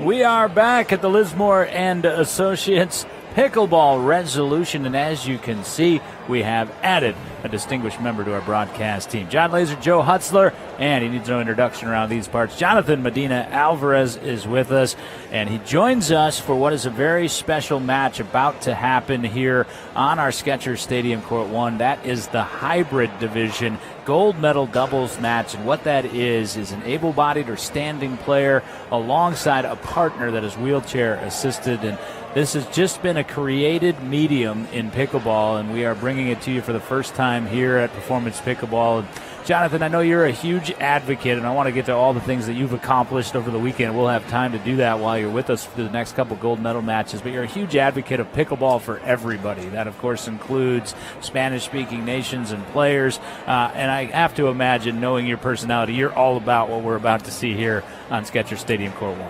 Yeah, well, first of all, guys, thank you for having me. I'm extremely happy to be part of this coverage today. Yes, this is going to be my first time seeing this type of event. I'm excited to be able to continue to learn the journey of pickleball. I think that is all welcoming for everybody, and this is going to be a magnificent way to continue to grow the community in all the aspects so people can see that pickleball is for everybody. And Joe, we've discussed this a little bit on our coverage here today. It's interesting. It's a different strategy than it would be for just your standard pickleball, and it's a different strategy than it is for adaptive or wheelchair-assisted pickleball, which we've seen contested fiercely over the last couple of days. And we were just talking to Will Behringer, who was with us last night in the Coed doubles in the wheelchair division, and he was saying it is different. Usually he can get away with a lot of spin and use that as a tactic, but it doesn't work nearly as well against the standing players. But he and his partner have adjusted very well to find themselves here. So let's introduce our combatants in this gold medal match. Will Behringer, Walt Raymond. And you can look at the back there of Will. And on the other side, Brian Smith is the standing player, joined by Megan Anderson. So this will decide the gold medal. It's best 2 of 3, 2-11. And consulting for a couple of moments, and back to what I was just asking you, Joe, I think the team that best embodies those principles that Will was breaking down for us are going to walk out of here with the gold medals. Yeah, I think so too. 2 points of note. I'm glad that I'm here for this because it'll be the only time that I know the same amount as JMA. He's going to outshine me when we get to mixed doubles for sure. But secondly, I loved what Will Behringer was talking about, was that even he has to adjust his game. It's not the same for those that are in the chair when they're playing in this hybrid division. So keen to see what those adjustments might be and how he approaches the game as we go through. So this is Brian Smith, and he will serve 0-0-2. He is serving Walt Raymond. So no points scored. That's the side out. And talking to all 4 of these players, and Will in particular said, look, I want to win. I've been on the podium. I want the top of the podium here today. He's been there the first 2 days in singles and wheelchair doubles. But a fine shot by Brian through the middle there. And Jonathan, I'm just looking over at you smiling. This is pretty cool. Brian Smith is the husband of Amy Smith, who's the pickleball director with Sportable. I mean, I'm overwhelmed about what I'm looking right now. It's just so beautiful to see that the sport is allowing everybody to come and compete, and just a community that you get about seeing people coming in and out and a day like today. It's just amazing to me. 0-0-1. That's Anderson, who comes to adaptive and hybrid pickleball from a wheelchair basketball background. We were talking extensively about wheelchair basketball, the massive national tournament that's coming here to the Henrico Sports Entertainment Center at Virginia Center Commons. And so many successful pickleball players come from that background. Great exchange there, and Brian Smith will score the first point of our gold medal match. That was pretty intense. Great back and forth between the pickleballers on the court. That was nice. And Brian won a gold medal yesterday in 3-5 men's doubles in the 50-plus division. Tough shot, Behringer. What a get. Look at the chair skills from Will to try to twist back around. And Jonathan, that's what we've learned, Joe and I, from calling a couple of these matches over the weekend, is the chair skills that trump the paddle skills in terms of what makes a player successful. It's really cool to see them negotiate the spin and the change of direction. Yeah, I can see that there is the ability to be able to control the chair at the same time, to have the rhythm to be able to hit the ball in the right spot, to be aggressive enough to to push the other players to a defensive position for sure. 1-0-2. And Smith again able to punch that backhand through the middle for a 2-0-2 lead. Smith and Anderson tested in that semifinal against Twyla Adams and Tamara Mackey. 15-9 was that one, and Behringer and Raymond get here on a 15-7 win over Margaret Golden and Brandon Rush. That is the bronze medal match going on behind us. In my correction, the score was actually 4-0-2. Now it is 5-0-2. We're going to get JMA's thoughts on the gold medal match we have coming up in mixed doubles, which should be a good one. Players that he is familiar with, certainly from his triumphs over the weekend. Oh, Smith is rolling here along with Megan Anderson. Communication still key, regardless of the type of pickleball you're playing. And you can see Behringer and Raymond were really frustrated that there wasn't talk there, and they both went for that middle ball. Yeah, Will was telling us that's the whole key, is the back player to say two, as in do you want it to bounce twice to the wheelchair-assisted player. Oh, yeah. Oh, great shot by Will Behringer. Saw the recognition there from Brian Smith. Well, Brian was the one that really gave me a tutorial coming into the weekend on wheelchair division pickleball and the adaptive way in which that it's played and what is important, the chair skills aspect to it. See if Behringer can get something going, and he can, as Behringer off his serve scores the first point. So 1-6-1.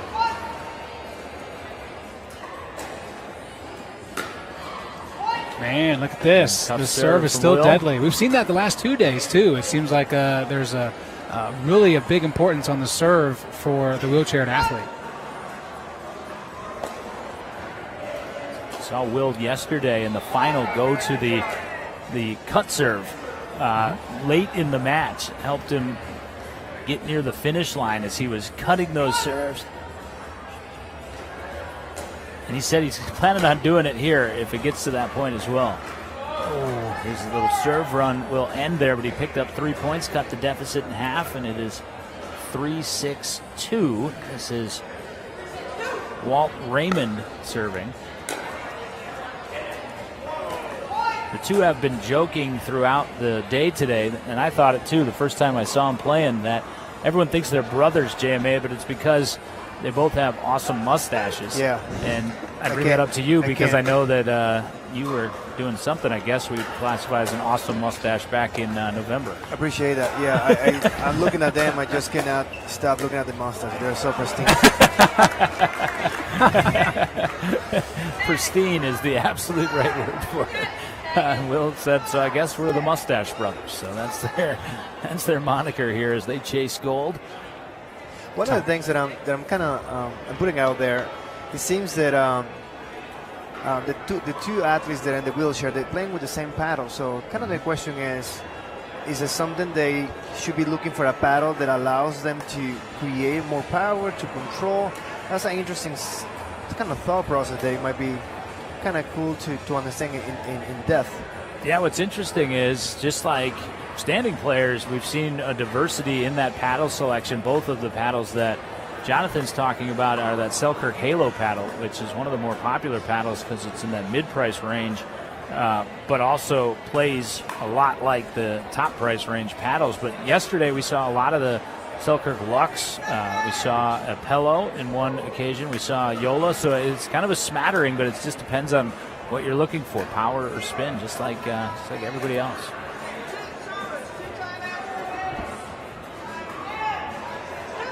Five, 6-2 with Raymond serving. And now we're even at 6-6-2. So quite the comeback. It was 6-0. And now it is 6-6, so the momentum has swung. And John, you can speak to this, man. We watched you guys go through some momentum swings, and then you, on your way to double gold, took it to another level there. But in these games to 11, the momentum and how quickly it can shift are vital to success. Correct. I think when you play in doubles or even mix, there is more emotions than actually singles. For me, singles is more of a physical game that you definitely have to be covering the court at a higher level and maximizing your strength physically in order for you to get an open court. When it comes to doubles, you have to be able to have the right patterns in order for you to not expose your partner. And that's what I was able to do yesterday with my partner. Being two lefties, that was something that I'd never done before. I never played with another lefty. And be on the left side, that was such a new thing for me. But I knew that I have to be adaptable in order for me to be able to compete with everybody on the draw. And speaking of that different concept, you got mixed on this side, and Brian Smith kind of stepped across like you would as the left side player in mixed doubles and coached for 7-6, and now at 8-6-1. So Smith and Anderson, it's on the serve of Megan. Megan a bit wide, but she picked up a couple of points on her serve. It'll be 8-6-2 to Brian Smith. Awarded gold medals in 2 wheelchair divisions this weekend and the first ever hybrid division. And Brian Smith collects point number 9. I love the sense of humor. Did you just hear what Will said there? He said, "You hit me in the leg, I didn't feel it." And Will's got a wicked sense of humor. I was talking to him throughout the weekend about his injury. He was in the Navy, active military, but got injured. He said it was related, but not a service injury, as in he was injured while off duty, but still in the service of the United States Navy. Long story short, he fell off a 3rd-story balcony, and he kind of smiled and said, pronounced me dead twice. So I've only got 7 left. But he's living life 3 to the max. Yes, he is. He's all over the athletic scene, plays basketball as well. He's had the 2 officials come together because there was a question about that ball was in or out, whether the point should be awarded. Originally it was a .4, but they take that off. Take it away, so it's 6-9. We've got the score reversed there on our graphic. Driving attempt down the line from Behringer. That was in, so it's 7-9-1. Behringer, Raymond 7, Anderson Smith 9, and Behringer serving. And this was the side he went, the lefty. He's a lefty like you, JMA. He went for the top spin serve to the corner that we were talking about. Couldn't quite get the height on. Right, being a lefty, sometimes you get to that emotion to start moving most of the balls across court. And I think when you're playing doubles, that can open the opportunity for an ATP for sure. Great take by Megan Anderson. And side out comes after 1 point scored. So 9-7-1. Behringer and Raymond serving. Again, best 2 out of 3, 2-11.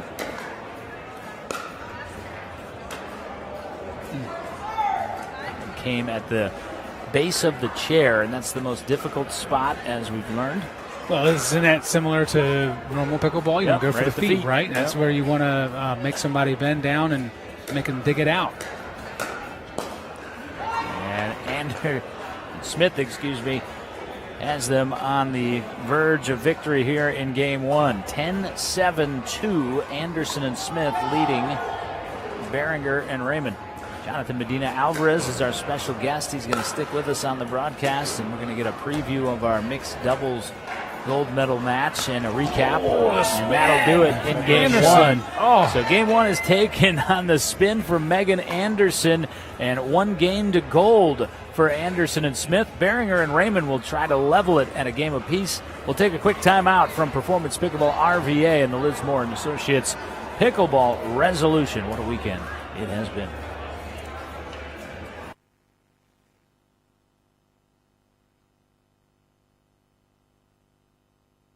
In my lifetime, I've been knocked around a few times. No matter how many times you get knocked down, hell, you got to get up off the turf. Back pain, knee pain, you name it, I had it. But when I walked into the Good Feet store and got fitted for arch support, I feel so much better. Very little pain in my back.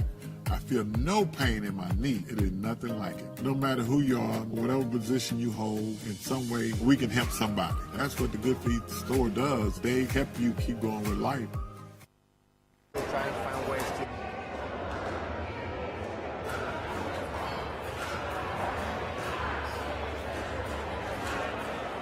Back with you, courtside Skechers Stadium Court 1. It has been owned throughout the course of the weekend by our man, resident professional, tour professional here at Performance Pickleball RVA.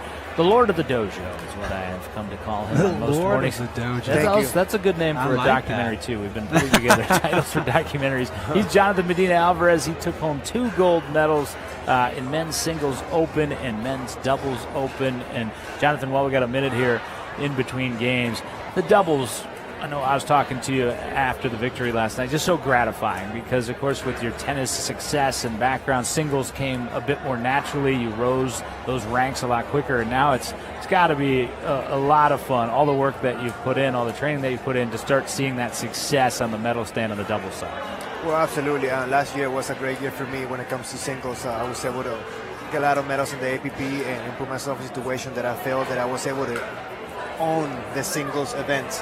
Now, when it comes to the doubles, it's really hard to find partnerships, to have find opportunities, and I decided that I was going to change my way of doing my planning when it comes to my training, and instead of going for, the usual work on my drives, I'm going to just step out of that and do my 1,000 things a day, and hopefully I will be able not to miss one. And yesterday, it's such an accomplishment for everything that I've been working on, and especially now that I'm in the dojo, that I have my unlimited 5:30 in the morning training. That's just a beautiful thing. Your young partner, Jaden Broderick, Limitless Future, you guys seem to form the perfect pair yesterday. You were off your usual placement as we begin game 2 here on the serve from Anderson, and it'll be a quick side out. But it worked out perfectly. It seemed like his temperament, even at 17 years of age, just very calm, just very even-keeled, and it seemed like it kind of leveled things out for you guys. You never really got too high or low. Right. One of the things that I know about him, because we played against each other a couple of times, was his demeanor was really level, even if he was winning or losing. And I felt that for me, being such a passionate, I'm going to call myself passionate pickleball player, that it will be a good mix to be able to reset myself when I was going too hot. And I think that it's just remarkable to see somebody so young to be able to control himself at such a high level. What a lob drive combination we just saw from Walt Raymond there. Lobbed it over the top of Anderson. Smith ran it down, and then the drive to finish the point. So there's 101. A nice pass by Brian Smith. And what you notice, Joe, is the pace of this hybrid division is much different than the pace in the wheelchair division. Yeah, for sure. Definitely not something we're accustomed to in many different ways, but certainly the pace of this has picked up, and these athletes are super competitive. They just came off the sportable courts in the back, came right here to court 1 and putting on a good show. Expression from Will Behringer said it all there. He was frustrated with himself and his partner, I think. His partner put him in harm's way there. Points scored. I can see some of the points are being a few other changed. matches ongoing throughout Performance Pickleball. 1-1-1 is our score.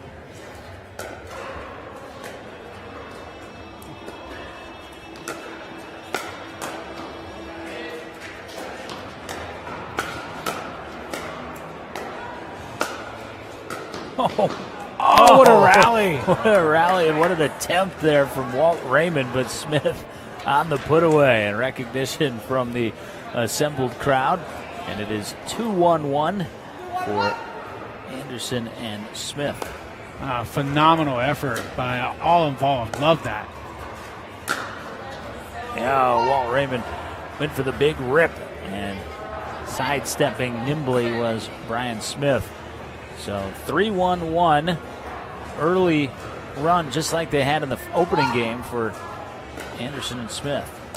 Short serve leads to the point, and JMA, that's what you're talking about. It was Smith who was doing that in the first game, but it's Anderson who capitalizes there. Right. I do have a question when it comes to what kind of level do you require to have to be able to play this type of event?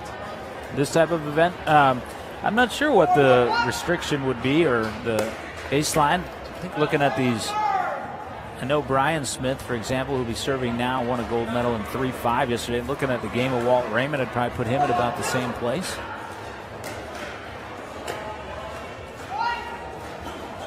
Another point scored off the serve there.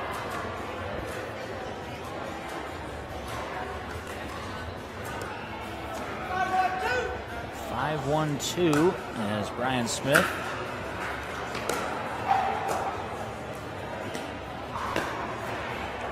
Tried to lure him in and then smoke it past it, Behringer, and just a shade wide. So 6-1-2. Again, a win in this second game for Anderson and Smith. They are your hybrid division gold medal winners.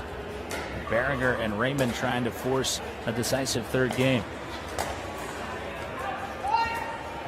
Will Behringer, you can see looking down at the left wheel on his chair, as if something was amiss on the mechanism there. The decisions weren't the wrong decisions, just a little bit off on that execution and accuracy. So you start to look at other things that might be leading to that when normally it would go your way. And that deep shot from Anderson will lead to a side out. So they need that break. 7-1. There's a good run, though, there for Smith and Anderson to take control here in game 2.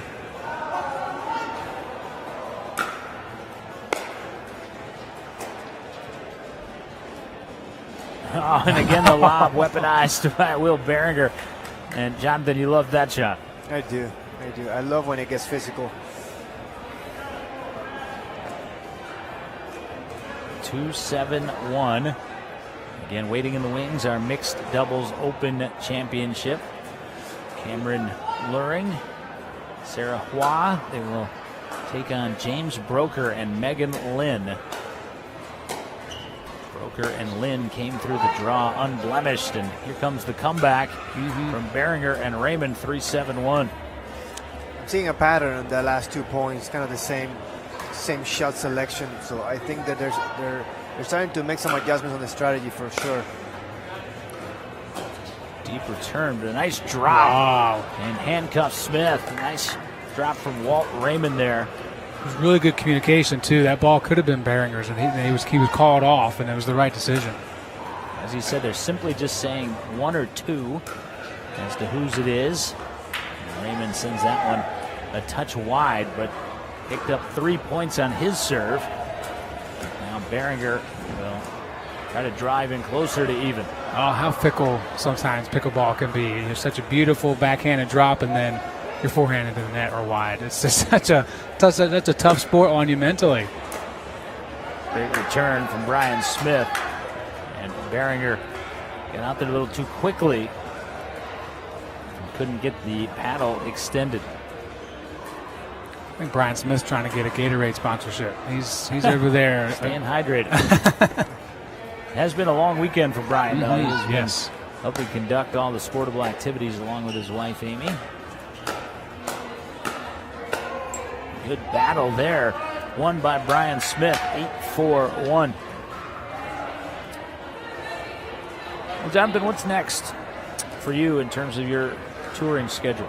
Well, I will be leaving now this upcoming Monday, but the next Monday I'll be going back to my country of origin, Venezuela, for the first time in 15 years to play the Duper Nationals. This is an initiative the Duper and La Cocina are doing to create international tournaments to all the Spanish-speaking countries, which I'm pretty happy to be part of that. That's got to be phenomenal. 15-year absence from your home. Certainly has to have been difficult at times. Saw the frustration there from Will Behringer. I told you how badly he wanted to be atop the podium and turn things around in a hurry, and that misfire from Smith as he stumbled will help a bit. 9-4-2, though. Anderson Smith closing in on the gold medal. First ever in the hybrid division.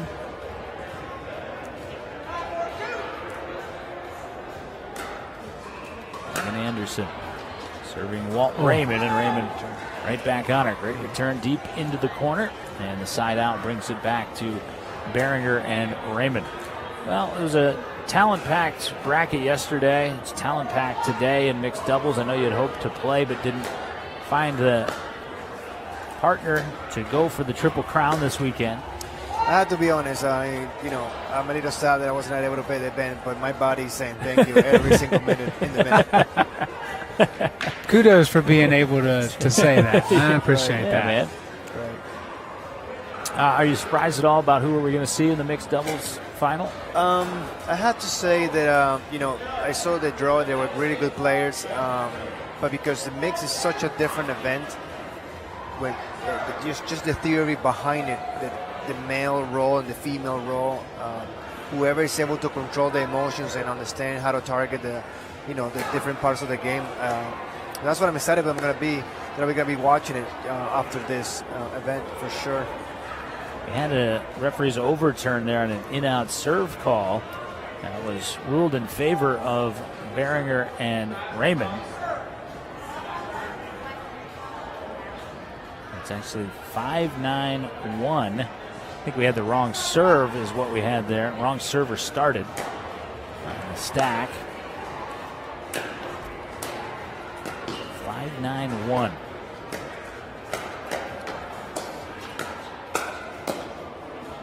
Smith.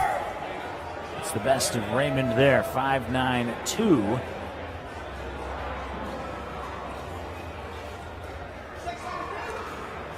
Now they've changed the score back. So 6-9-2.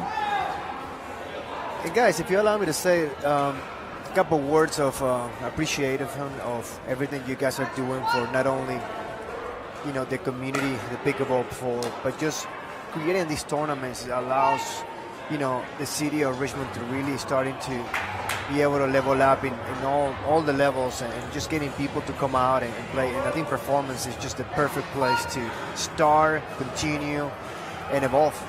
Well, we appreciate that, Jonathan. And, of course, as you and I have discussed throughout this process, as that landed in and Smith nets it to continue this gold medal match. We're delighted to have you as a part of it, kind of the face of it here in Performance Pickleball Paradise, and just the beginning for us, just the beginning for this hybrid division format. Did this experimentally this weekend. I think all accounts that experiment has been a success, Joe. Yeah, I definitely would agree with that. Talking to the athletes specifically, they're the ones that, of course, benefit the most from having this opportunity.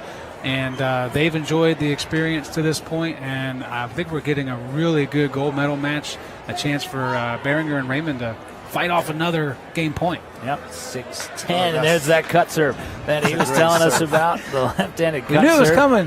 Well, I told him, I do that sometimes when I'm up big. It's a serve that when you have, especially out at the park courts with the minimum depth, that if you hit it, you can't get it because it's going to hit the fence. And Will said, I like that. And he just tried it. Brought it into game action. You and I are undefeated still, playing together. Yeah, 1-0. I don't want to say it. I don't want to put it out there, but, we're a tough team here. Yeah, but, you're putting your coach, Maria Lopez, on blast because that's who we beat. Yeah. And when I say we, I mean I hit the ball once. It was on my serve. That's right. That was the strategy. Go serve and say, JM, you do your thing. So all joking aside, I think I did. We won 11-1 or 11-2, and I hit the ball 4 times. That's a recipe for success. Mine. Still mine. Always mine. Go over there and enjoy the feeling of victory. It's like my son Leonardo. Everything is mine. Behringer kept it alive but caught the roof, and that is going to do it. Our first ever gold medal in the hybrid division belonged to Brian Smith and Megan Anderson. That was a treat and an appreciative round of applause here at Skechers Stadium Court 1. That'll culminate what has been an awesome weekend. Big thanks to Tyann Wynn, by the way, for accommodating the schedule to put the wheelchair gold medal matches and now this hybrid gold medal match in our broadcast window. Everyone who has witnessed it has enjoyed it, gained appreciation. Joe, I know I say that, and you echo that as well. And congratulations to everyone who's competing and taking medals out of it. Yeah, and kudos to everybody who helped put this on. This is a logistical, tough thing to gather, and so as they come in and out of the court here, you can't help but take a step back and say it's really hard to complain about anything when these athletes are out here still getting it regardless of their physical condition. So really, really pleased with how this turned out. We hope you at home enjoyed it as well. Yeah, we absolutely hope you enjoyed it as well, and we'll most definitely be doing it again. And after this time out, we will do it again in mixed doubles. It is the gold medal match as we have the competitors behind us. And there's Sarah. She's ready to go. She already got 1 gold. She's trying to match my man Jonathan with a double gold over the weekend, eager to get on the court. Sarah Hua and the rest of our gold medal competitors take Skechers Stadium Court 1 next as we conclude the Pickleball Resolution with a bang right after these.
Broadcast trio back with you courtside. Skechers Stadium Court 1, Jon Laaser, Jonathan Medina Alvarez, Joe Hutzler, and we are all preparing to watch and bring to you our mixed doubles open division gold medal match. And Jonathan, as we see the players warming up on the court, Cameron Luring, you defeated in the men's singles open and then again in the men's doubles open. Has been a double silver. You know he wants to take a gold out of here with his partner Sarah Waugh. And then on the other side, James Broker and Lynn, who had a sensational showing yesterday to take women's opens gold. What are the styles we're going to see here, and who do you like before this begins if you had to pick one? Well, Cameron is an extremely powerful player. He has the height and the reach to be able to do what one of the most important things are in mixed doubles is to help your female player partner and be able to take the balls to increase the amount of power to go back to the female. This is the reality of the event. So it's going to be really important for them to have the right criteria, how they're going to make decisions based on strategy and not just on trying to go for power. Well, it's interesting you say that. Joe and I were talking about this in the match, the bronze medal match we just saw. Jaden Broderick, whom you won gold with yesterday, 17 years old. We talked about his calm demeanor, but we said that one of the things that we thought that he could do to take the next step in the mixed doubles was to be a bit more aggressive in terms of taking over, and I think he knows when to, but he's a little bit passive and not taking all those balls when he could. You have to be aggressive. You have to be aggressive. You have to play this type of event. Because the bottom line is every female player knows that from the first point you're going to play, they're going to come after her. So as being the male, you have to provide the sense of I'm there for you to take care of things that you might feel that is going to be harder for you to do so, especially when it comes to speed. Mm-hmm. If you think about it, when the women are playing and the men are playing, the biggest difference is the acceleration on point of contact and how the ball can come faster to you than it will be playing a female. So I think, in my opinion, right now, Cameron and her his partner is going to be the one that might have the upper thumb of this match for sure. Yeah, and that's what we thought, Joe, coming into the first go-around that was played on this Skechers Stadium Court 1. But we got the opposite outcome. Yeah. James Broker and Monica Lynn were able to defeat Luring and Hua, the only tandem that has been able to do it. And because of that, they have the advantageous position of becoming into this gold medal match undefeated, and therefore they just need to win 2 out of 3. Whereas Luring and Hua, like Jonathan talked about, they got to win 2 out of 3 and then a sprint to 15 after playing their way back through the bottom side of the draw. So a tall task for sure. Yeah, no doubt about that. Certainly, there could be the issue of Broker and Dylan resting too long. We'll find out in the first couple points as to whether that's an issue or not. They did play a full skinny single match, by the way, when they were waiting. So they warmed up a little bit in that way. Very, very intense. But I really enjoyed watching Broker and Dylan play in that match earlier against Luring and Waugh because of the aggressiveness of Broker. The JMA is talking about, we saw Luring eventually do it with Sarah Waugh in the bronze medal match, but Broker immediately, like the entire match, was happy to poach and get in there and be aggressive when necessary to change the rhythm up.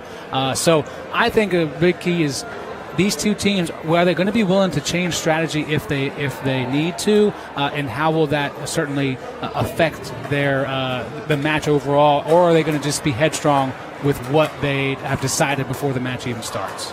You saw 3 referees in your picture there. We do have to send a heartfelt thank you to our referees for working the pickleball resolution. The referees assigned to this match are our head referee, Ben Davis, and it's great to see Adam Goldsmith is back in action after that brief scare there where he got lightheaded during the bronze medal match. Ben finished that match alone. Adam said he was fine and true to his word after some hydration and a little bit of rest. He is back out there. And you also saw Robin Terrell, who was the 3rd referee in that players meeting, walking off the court. 3 of the best in the business. We've got Derek with us as well, completing our quartet. Jonathan Medina Alvarez completes our trio. He has 2 gold medals, men's singles and men's doubles already being displayed at home before he takes off to his native Venezuela for his next competitive engagement. Joe Hutzler and I have no medals, but we have all the hoodies and logo shirts. We have lots of spirit. I have my logo. Yeah. Right here. You see? I have my actual logo. Yeah, the as Joe well. Hutzler media. It's all about Joe. Yeah, of course, right? Hey, Jamie, I had a question. You were talking about that conversation or that almost assumption that needs to be had in mixed doubles partners.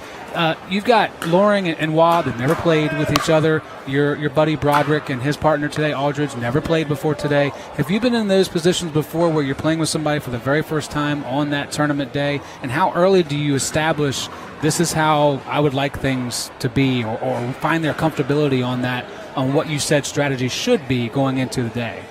Well, that's a really good question. Most of the matches that I ever played since I started playing pickleball, the person, it will be our first time meeting. Okay. So I already know there's certain things that I have to do in order for me to provide that sense of comfort to the female partner. But at the same time, I do some research and understand what is the right fit for me because I'm a lefty player. So that is it's a different scenario when it comes to the female in that position. And we're off. Lynn with the serve and Lynn with the overswing. Monica Lynn will send the side out. So Sarah Hua and Cameron Loring will serve at 0-0-1.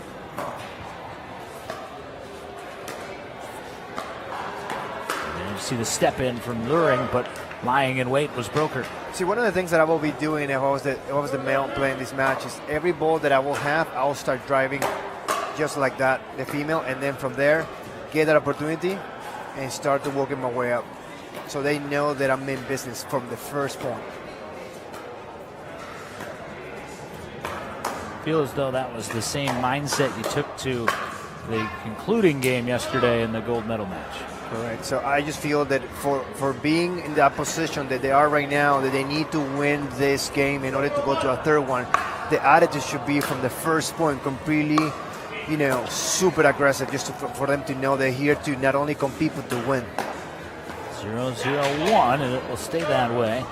Nice pick there from Loring. Too hot to handle for Broker. Broker serves 0-0-2.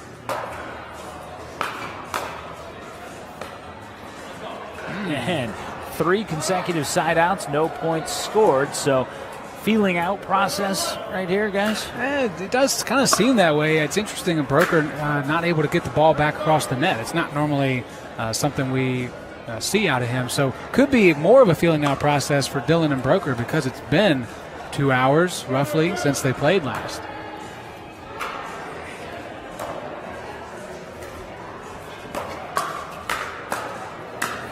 And Wow will finally score the first point on that swinging volley forehand, 102. You look back at the first matchup between these two that came on the same court, Spencer Stadium Court 1, and it went 3 games, so it was certainly balanced. It was back and forth, as is this rally, and beautiful points scored for 2-0-2. That one when Lynn Broker took game 1 11-8. Hua and Loring bounced back and dominant game 2 11-4, but then Lynn and Broker, that was the surprising. They didn't have the momentum. Seemed like the adjustments had worked. They took game 3 11-9. All that to say, we may be here a little bit, particularly with shots like that sweeping backhand ATP Loring. Oh, it was dirty. There's a confident aggression going on right now with Loring and Hua, and it's clearly a difference maker early. Jonathan, I can see it on your face. Your body may be telling you you shouldn't have played today, but I can tell you want to be out there. Yeah. Competitor spirit. Yeah, of course I would like to be on the court, but one of the beautiful things about the journey to learn how to be a better pickleball player is to watch film, and that's something that I am starting to do more often, and what better time than in this final here with great players. 0-3-1. Lynn fanned on the Ernie, caught a piece of it backing out of the Ernie, and ultimately that is an unusual but successful strategy. Not the way it was drawn up for sure, and Lynn had a smile on her face for a couple of hits after that. She knew she got away with one. I was listening to Lynn and Broker a little earlier on today, having some fun with each other in their partner talk mid-match. Middle open, and Hua finds the alley. You can see that it's exactly what they need to do in order for them to get back in this match, more than the emotional part, is to say, hey, we're here, we really want to win. 1-3-2 our score. Repelled was that volleying drive from Broker, and it is now 3-1-1. Really tough on Broker. He had a beautiful backhanded, two-hand backhand, but just that transition to his right hand and forehand just wasn't there. Good work by Loring.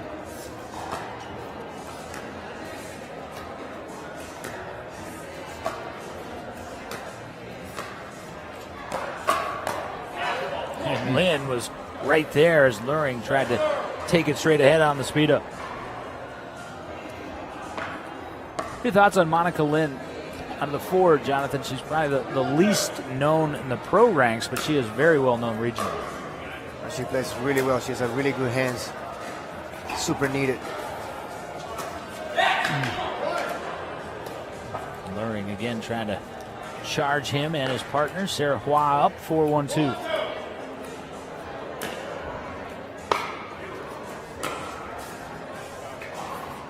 Excellent drop. I really got to worry a little bit about Broker and Lynn not getting their heads too much, because they are inflicting their own wounds more so than Loring and Hua is. Just stick to the plan, stay true to yourself. It's still only 4-1, not a big lead at all. And remain 1-4. Again, the scenario, Hua and Loring leading in game one would need to take 2 of 3, games to 11, and then a game to 15. Claim the gold medal.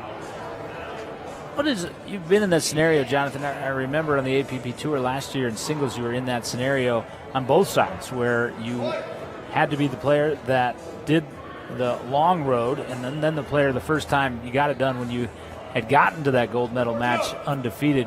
What's the difference in mindset? Well, I mean, the first thing is that you know that if you go from just a regular way to get to the final, you're going to play less matches. Yeah. Now, the other thing is when you know that you lost and you have to go back out there, and now you know that the way of playing is not going to be any more 2 out of 3. It's going to be a 15-point game. You got to start with that attitude that every point counts, and from the start. And sometimes some people just cannot overcome the thought that they lost. But for me, I didn't lose. I'm still alive, and that's why I always got that positive mindset that I'm not done. I just have to just reassure myself in certain things in order to be better. 5-2-1, and once again, that middle divide is lucrative for Hua and Loring. And that's what we're going to see all the time. I think that they make some adjustments after they lost that first game, and they're trying to go hard in the middle when they have the opportunity.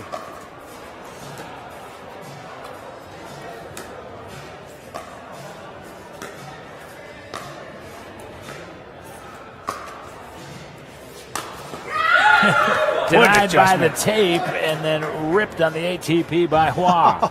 That's so good to be able to be in rhythm, thinking it's just going to be a dink. It hits the tape, you have to readjust yourself and jump over and get that thing around the post. That was beautiful. 7-1.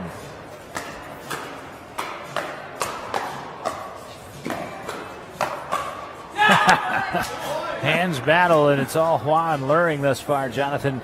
In game one, 8-2-1. What adjustments need to be made from Broker and Lynn here? Well, I think at this point they should already be calling a timeout. It's been too many points, and the momentum is completely shifted. They have to get a timeout right now. 9-2-1, and they will not call a timeout. I love that point. John, you and I have talked about this today, especially with the younger group. We see them not use their timeouts. You've got 2 of them. Let's talk things through a little bit. Yeah, it's not working. I can say that I'm guilty of that as well, because you're gonna feel that you're playing well, but things are not coming your way. But the entire thing about taking a timeout is just to kind of slow things down and take the rhythm off. Now 10-2, still no timeout, and at this point, you get a timeout here in a minute. Take a timeout. Yeah, you're going to get a timeout and just kind of concede game one, and that is exactly should have happened because that ball was out. Loring graciously called it in. And now Luring just put that away for emphasis. That was going to be well out as well, but that was about the only misstep for Luring and Hua in game one as they steamroll through to a 1-game-0 lead in our best-of-3 opening of this gold medal match. Luring and Hua looking good, up a game, needing 2 of 3 and then 1 to 15 to claim gold. It is the final match on Skechers Stadium Court 1 from the Lismore & Associates Pickleball Resolution. Long way to go to the top of the medal stand. We continue right after these.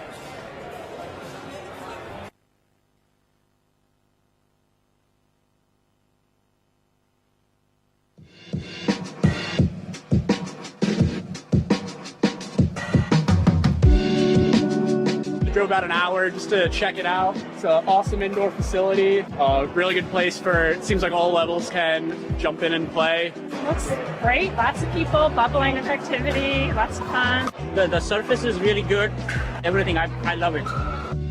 One-stop shop, right? We got the bar, we got the restaurant, we got the waist, we got a ping pong table. I mean, you got showers. I mean, you come here, you can spend a day here and not get bored. It's just a great experience.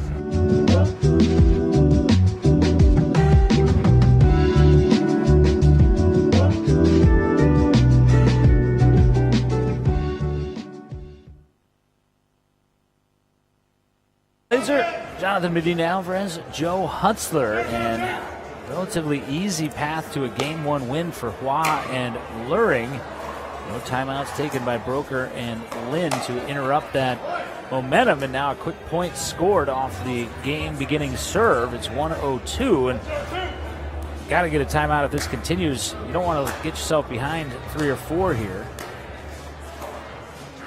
That advantage they had coming in to this gold medal match, needing to be defeated twice, disappears quickly. Shots like that from James Broker can help. Yeah, I think they got to make some adjustments, especially the way that they're portraying this strategy so far. They're trying to, come to the kitchen with anything. They have to work their way up slowly. They're playing kind of too fast, in my opinion.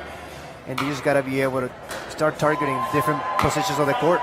So they're just driving, and they're driving without any sense. I mean, I will drive the ball to the middle and trying to be able to get him more repetitions upon the ball, and then starting to notice what can be a better opportunity looking at the data, especially. 1-0-1 and 1-0-2. And yeah, James Broker and Monica Lin were playing some sensational pickleball earlier, and after the layoff, Joe, it hasn't looked the same style or the same rhythm. Yeah, there's definitely not the same rhythm here. Of course, what brings better play more than successful points and wins, but that's not going their way right now. Stuff has to change, and to JMA's point, try to slow it down. See if you can find something that you can use throughout the rest of the match, because you still got more pickleball to play. This isn't the end.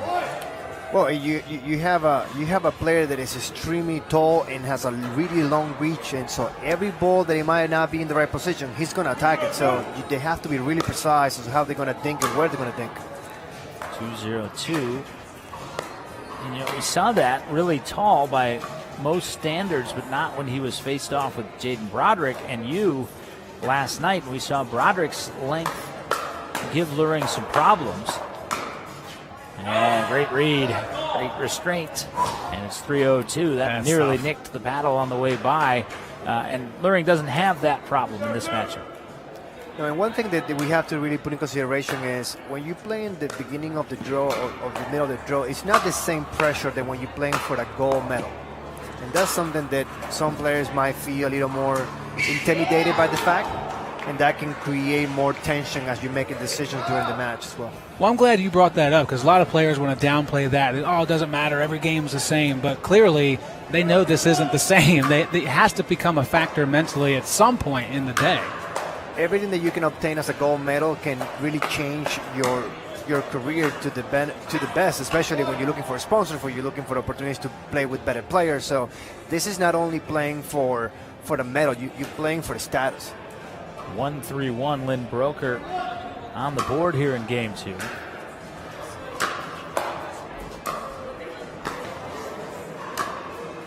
Oh, there's the Monica Lynn. What a change up. I like that. 2-3-1. And, Joe and I have talked on the Stack podcast, Jonathan, quite a few times about the progressive draw starting to be implemented.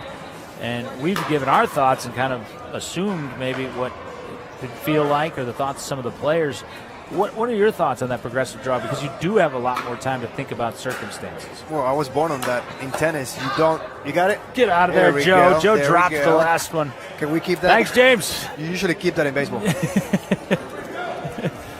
Well, like I was saying, I was born and raised in that type of draw format and day by day match. I think it's better for the body for sure, and better for the spectator. They can see the players more than just once.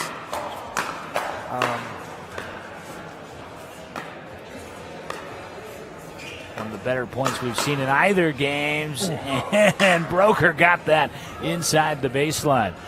And you heard James, we just had kind of a foul ball over here. Joe and I were like two fans in a baseball game fighting over it. I won that fight, by the way.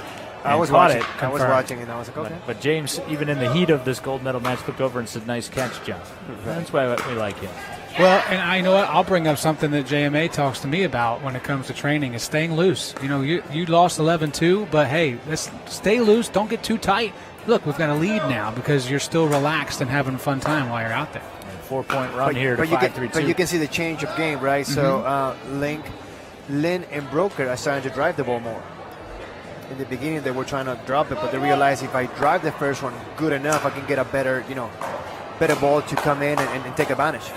And also see that pep in the step. This is the Monica Lynn and James Broker that we saw earlier on today, and we saw from Monica yesterday as well. They look more comfortable. Yeah, they do. They look more spirited, I would say. 3-5-2, looking for another side out here.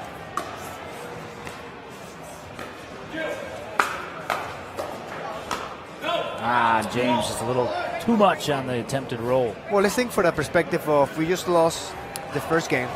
If we continue to play the same way, we're going to lose the game. So right. I have to make adjustments. So the other team needs to understand that if they level up, they have to continue to maintain that gap. So it's not done. It's just one game. It's not the entire match at this point.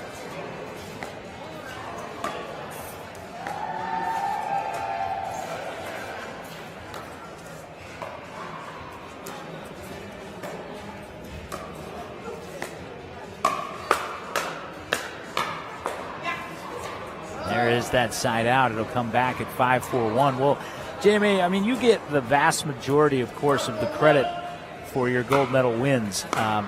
We gave you 99.9% of the credit, but we kept 0.1% of the credit for a reason that you may or may not have realized. That was the selection of the house music.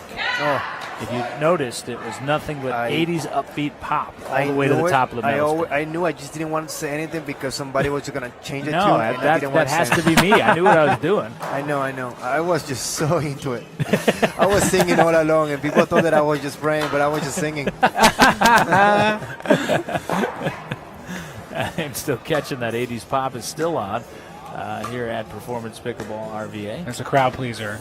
Trust me. It is. It really is. Everybody has a couple songs here and there they remember. Even if you weren't alive then, you know the song. So it's a great playlist. This is really interesting. This is the first time out, and let's take a look at the score. We're talking about more than 20 points. Yeah, and then we finally get a first time out. That tells us that we have to be more proactive to use some of those momentums to change the shift of the game for sure. And it comes at 7-4-1 with Lynn Broker serving and certainly having seized back the momentum here in Game 2. And the timeout was not taken by Lynn and Broker. They didn't need it right here. They did not take one in Game 1. It was taken by Luring and Hua. So let's see if that will help them steady themselves in Game 2. That's basically the timeout that you wanted Lynn and Broker to take in Game 1. I do have a rule that every 4 points, I will take a timeout automatically. No more than 4 points. If I lose 4 points, I'm taking a timeout. Is there a particular reason? It's because I think that after 4, there is something that I'm not able to understand at that point, and just the math of it. If I'm, 3-2 down, and then I lose 4 points, I'm now 7-2 down. That's a big gap. ATP and a dandy from Luring coming out of the timeout, 7-4-2. Well, I'm a big fan, and I like this as well. I feel as though the pickleball timeouts follow the same track emotionally of basketball timeouts, which is a sport that I spent a long time playing and working in. And what I've always been a fan of is when you get a lead, say you're up 8-2, your opponent scores 2 points, I take a timeout then. And I see coaches at the top level of basketball doing that to not allow them to just build that momentum. Well, I can tell you a funny story. I was playing nationals last year, and I was playing, I think, the second round against Tyson McGovern, and I was winning 11-9, 7-5, and we got to 8-all.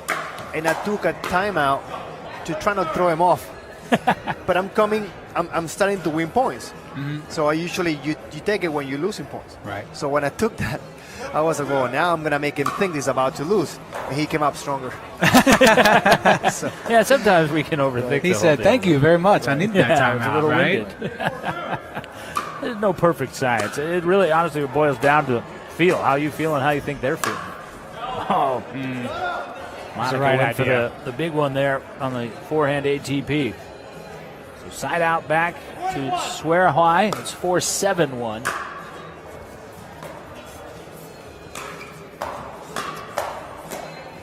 Got it in and handcuffed Broker. Cameron Luring, what's ahead for him, Jonathan? Just 20 years of age, and as you said, all the physical tools are there. Oh my God, yes. I played him for the first time in St. Louis last year, and I just couldn't stop thinking about, his size. It's such a good thing for pickleball. And not only that he is a well-built player, but he can move really quick, which is a really good combination. He comes from Division I tennis, and that is the biggest contribution to the sport, I have to say. That a lot of tennis players are coming in, which is going to make a lot of changes when it comes to the level of training, the planning, and things that in the past, pickleball was just not that well constructed. 8-7, the timeout worked, Jonathan. It was 4-7, now it's 8-7.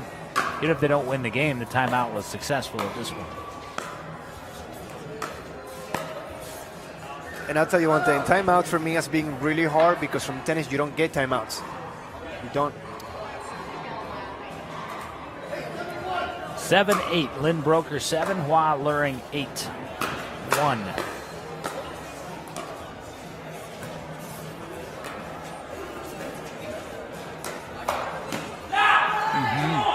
Luring all over that, pounces on it, and again, not to overuse the basketball analogy, but in basketball, like you say, you have a allotted number of timeouts. There's one in the first half that you can't carry to the second half. Coaches call it to use it or lose it. So the vast majority will use it to set up a design play. I would not let that bounce. Yeah, that was a risky move. He might give me a heart attack in the beginning of that. I wouldn't let it bounce if I had his overhead.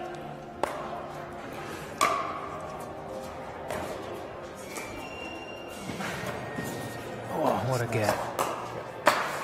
Oh, gosh. That's exactly what he has. That it makes him such an important player at this point, because that reach and that acceleration can make a great contribution to important points like this one. 9-8-1, Hua Luring now. Playing from in front. Again, they win in this game, and they force one game to 15 for it all, and they're a point away at 10-8-1. I love that poach from Luring to jump in front, because all that Lynn wanted to do was drive that right back at Hua, and she was in the back of no man's land. Great job by Luring to get the point, too. And one of the things that we have to understand as well is a couple points ago, the male players were going back into back, and something shift. They're starting to go more to the forehand side, and I feel that my opinion, I get a little more tense, more tight in my forehand. Just because I think the forehand for me is kind of like you're a painter for a back, and for some of us it's more like an accounting. You need to do things step by step, but for forehand you feel like I got it, and when you start getting tight, that hand is not that loose anymore. 10-8-1 is our score, trying to claim the second game and get us quickly to a winner-take-all game to 15.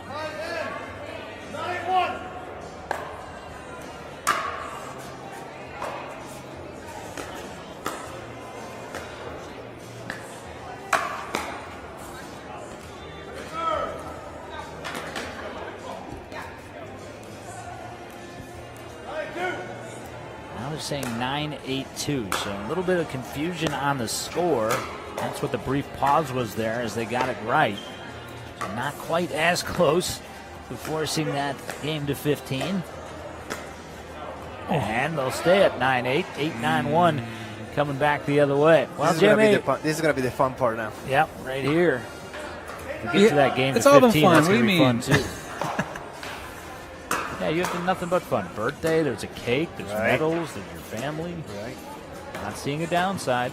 Oh. Yeah, I think for me, one of the things that I love pickleball is just when it gets to such an important moments of the game, I like to enjoy that. That's for me the fun of the sport. It's 9-0 and you got to ding yourself to death, and I like that emotion. 8-9-2, that one caught the line and turned into a great shot from Luring and earns the side out. Does Luring remind you at all, stature-wise, of Jay DeVilliers, who you just played on this court a couple weeks back? Yeah. I think that one of the good things about being tall and pickleball, that reach, it really helps you, to be able to get that ball and get that point of contact as high as you can to, provide some power. That's a great thing. Croker the double off the Ernie and couldn't scoop back into position just quickly enough. 10-8-2. Over the course of the weekend, Joe, we've seen just about every combination you can imagine. Yeah, that's the first time I've seen that, maybe ever. What a heck of an effort from Broker. Unfortunate that it ended the way it did, but my goodness, this is good pickleball. 10-8-2. Massive point here, and it leads to a side out. Good deep roll from James. I'm about to fall off my chair. I'm on the edge of my seat so much right now. This is so intense. Is it because Sarah is playing in the background? Yeah, I love Sarah. Brief side journey for us. Big point. 8-10-1, 8-10-2. I think that one of the important parts in this point is male has to be able to be a little more proactive on balls. That's going to allow to provide that power when it's needed. And you can see that some of those balls that Broken should be able to finish right now, he's just not able to do so, and that's going to be a game changer for sure. 10-8-1. Win a point on either of their serves here, and we're headed to 1 game to 15 for it all. Wow, knew it and wound up on the drive. A little high because of it.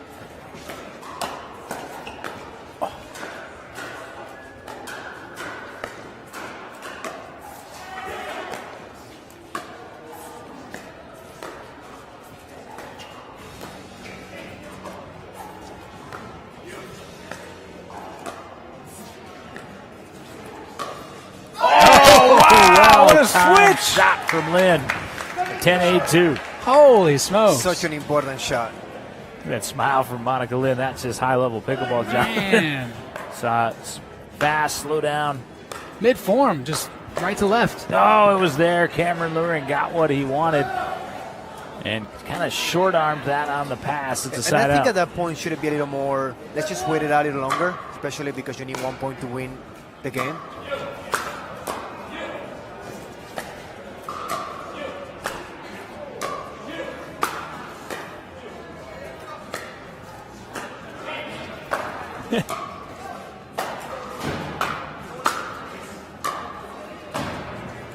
Croker and Lynn couldn't hang in there forever. What a point. Miss Terry Sawyer bidding us adieu. One of our phenomenal tournament volunteers, beloved in the world of pickleball. Bye, Miss Terry. The bar will miss you. And the side out again. But let's go back to the point prior. You heard you, me. Communication is everything in pickleball, and that is not wrong to say it 1,000 times. It's going to make everybody to be aware of what they need to do. 10-8-1 again. Oh, how many times have we seen that? Style points on top of the necessary 11th technical point, and we're headed to a winner-take-all game to 15. Wah and Luring 11-2, 11-8. Don't go anywhere. JMA, Joe Hutzler, Jon Laaser back with you. We take you to the finish line of the Lismore and Associates Pickleball Resolution.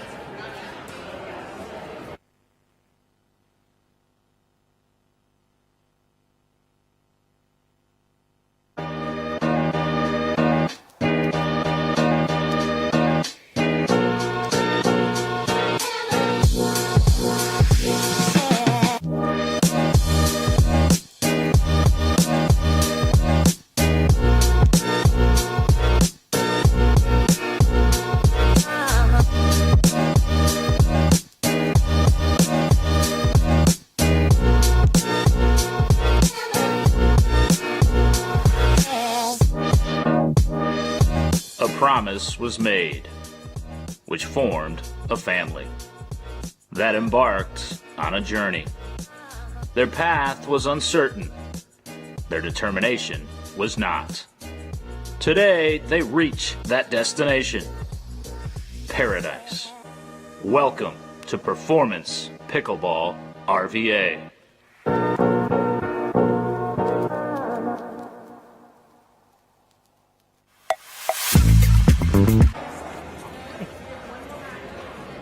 Oh, never mind, Brandon. We had one more spot. Thanks, buddy.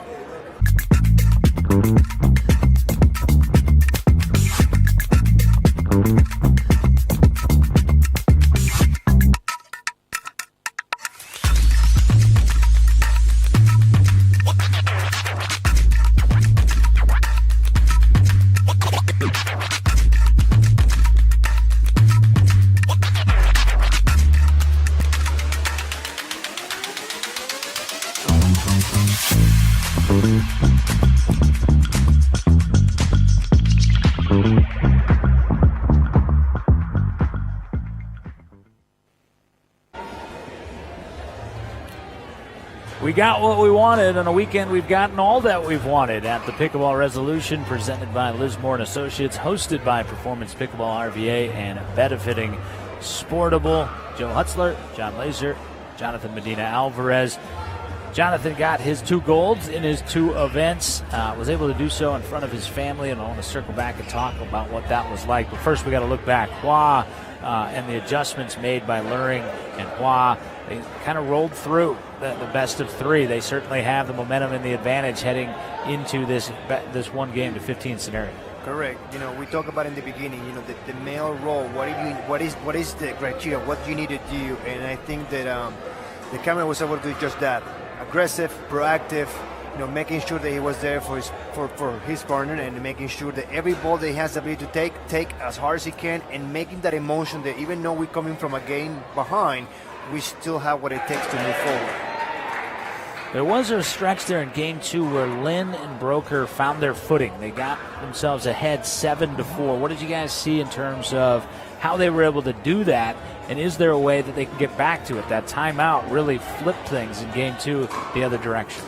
Yeah, for me, I thought they started to build confidence off of success. The first game, way too many self-inflicted wounds, way too many balls into the net, got them behind. They couldn't ever recover. So during that stretch, you saw them with a different level of confidence. They did change their strategy, as you mentioned, JMA, and it did work for a brief period of time. But in the end, they were outwilled, in my opinion, by Hua and Luring. Right. They're definitely starting to do more drives, allow them to have a better shot to get into the kitchen, and then when they were there, they're starting to wait for the right shot in order to go hard to the body or in the middle.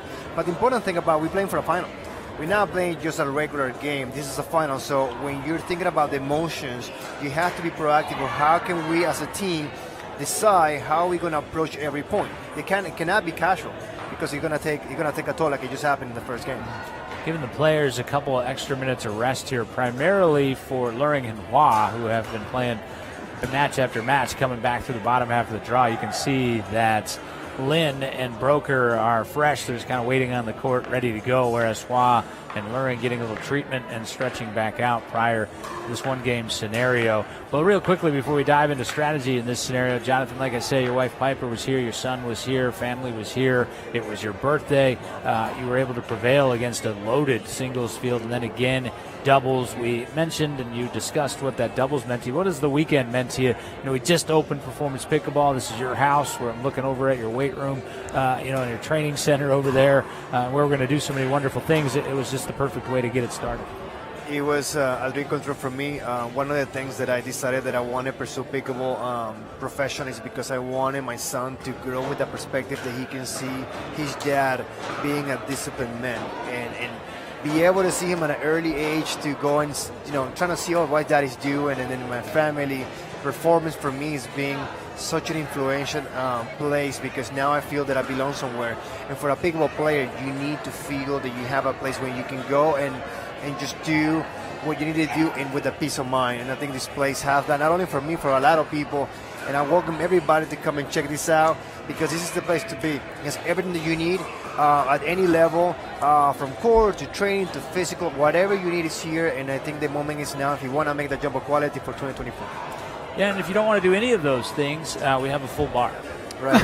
No, just kidding. One perspective to another here. Right. If you want to be an elite pickleball player, this is the plate for you. No, I kid, because it's been awesome. I'm looking at this gate here. You mentioned man of discipline. Your son just trying to come find Dad during the men's open final and singles on Friday night. I don't know if you even noticed he had the gate open, and we had to get a get-back coach who was pulling him back. Yeah, I try when I play. I think that the only thing that I'm able to really listen is the 80s music. Everything else, I really don't pay attention there to it is, yeah. Oh, unless it's my coach out there. Coach Maria Lopez has been my best friend for 30 years, and I know that when she tells me something, that's going to be something that I have to follow to the T, because it's going to be an outcome that I want to have. So, and that's something that we need to talk about. I think it's important to people that are hearing us. Coaching in pickleball. Is it something that is needed, or we're not there yet? Yeah. I think it's needed. I think it's definitely needed, and I think just like in tennis, you're seeing more and more players travel with coaches and converse with their coaches during the matches when that's allowed. Well, I think you said it during one of our TV breaks. Like, coaching, even if your coach isn't here, reminding yourself that you need a timeout every now and then. Like, that's part of coaching as well, just to be self-disciplined in that way. And you learn that by other people telling you what you may or may not be needed to do. So coaching is absolutely a crucial tool, in my opinion. All right, we're set to go. 1 game to 15 to crown a gold medalist. Now we just need Push It to the Limit to play on the speakers, right? Get the 80s. Oh, here's the best part, Jonathan. We can control the music from my phone. Just made my day. Lynn serving to get us going, and Luring carrying the momentum over. Easily I think puts it's that going to be down. super important then for Broker and his partner to be able to have an opportunity to target the player and this motion the female for the first couple shots, and then when you have the opportunity, take the shot. 0-0-1 is our score. Hua and Lin on the right side, respectively.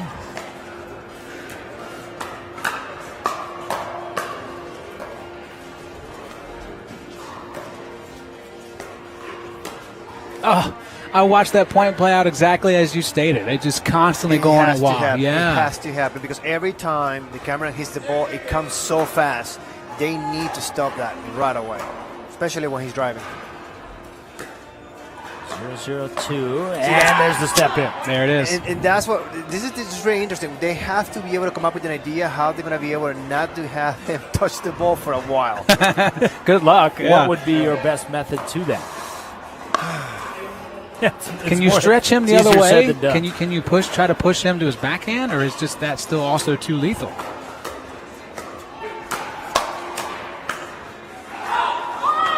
Even though they lost the point, for me that was a good example. First, they return deep, then having a short ball to move the male away from the court, giving him more space to attack the female. I think that was good. But like I'm telling you guys, this is getting emotional, and we are 3 points down. They have to start thinking about a timeout at some point. 3-0-2. Can't give away points on the serve return either.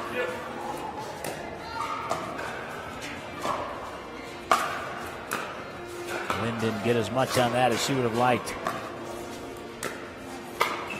But Broker does. That's what he needs to do. He needs to be that partner that when the ball's in the air, it is not coming back. That ball has to be a winner. 0-3-1, Monica Lynn. I know you have respect for her pickleball life, Jonathan, because she has the full-time career as a CPA in Northern Virginia.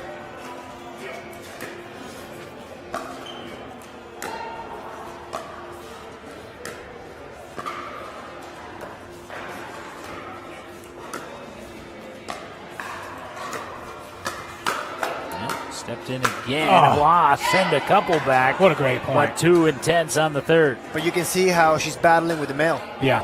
And as good as she's hitting, it's not going to be enough for that ball coming from here to her. It's too fast.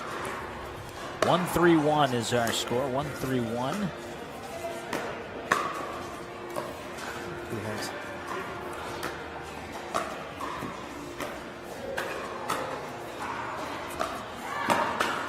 Oh, there's the length. But you can see the last few points, the male players are starting to look for anything that can get the hands It's almost, they're just mirroring one another in a way.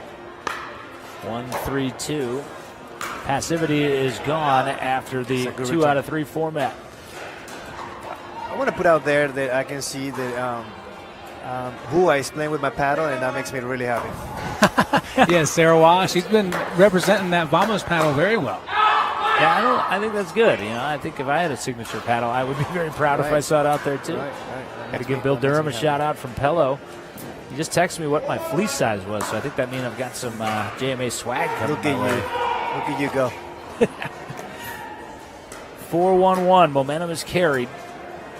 Broker and Lynn trying to find the riddle, solve the riddle.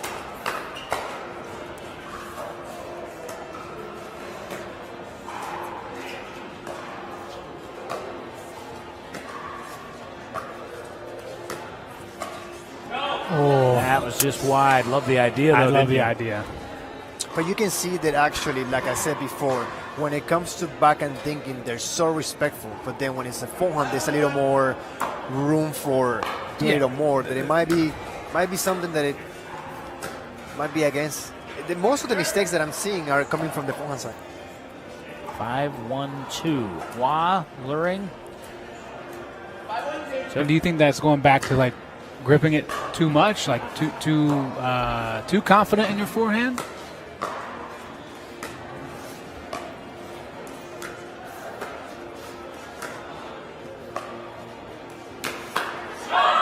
I learned from an early age from my coaches, and I think they translate from tennis to pickleball, that usually good players will miss on the stroke. They feel more comfortable. 6-1-2.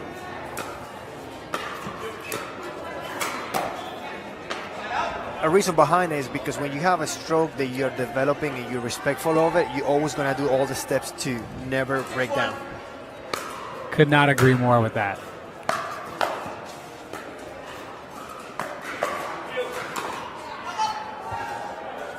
What a reach. And it pays off. It's an emotional mistake right there, because I feel that the ball before should have been gotten higher and she let it drop, and then she went from offense to defense.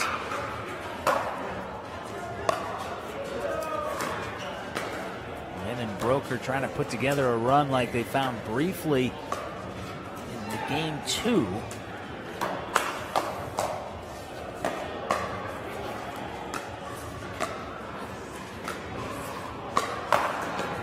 Oh, Lynn denied. Trying to come through the middle. Challenge the male player, as you mentioned. That's a tough move to make, especially when you have a guy 6'5".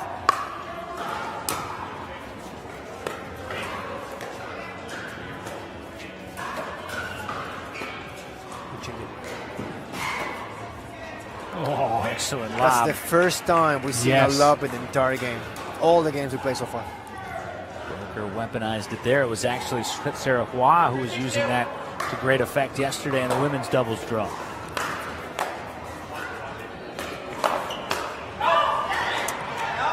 Yeah, it's a bit outstretched on that paddle, face up towards the ceiling. 6-3-1. This is that critical juncture in any game, Jonathan, where team ahead by 3 can stretch that out, really feel like they have control of it. This is the second time that she's making those drops. So if I were playing against her, I will be asking my partner, hey, we have to explore that for a bit. Wow. And both players missed drops. And that's what I'm saying, guys. That this is going to get an emotion. This is going to start getting a little more than just hitting a dink or two.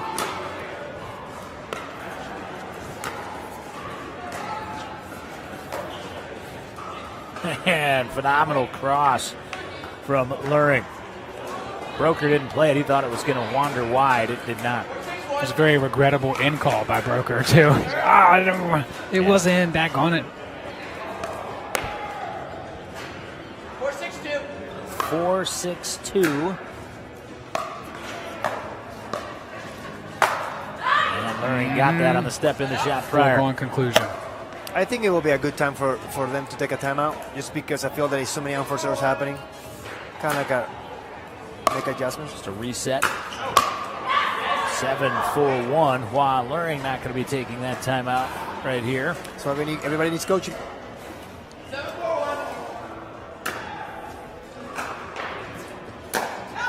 We had a cool picture of you kind of mentoring and coaching the younger trio yesterday. I believe it was Broderick and right here, Cameron, and also potentially Jonathan Trong over listening. That's right.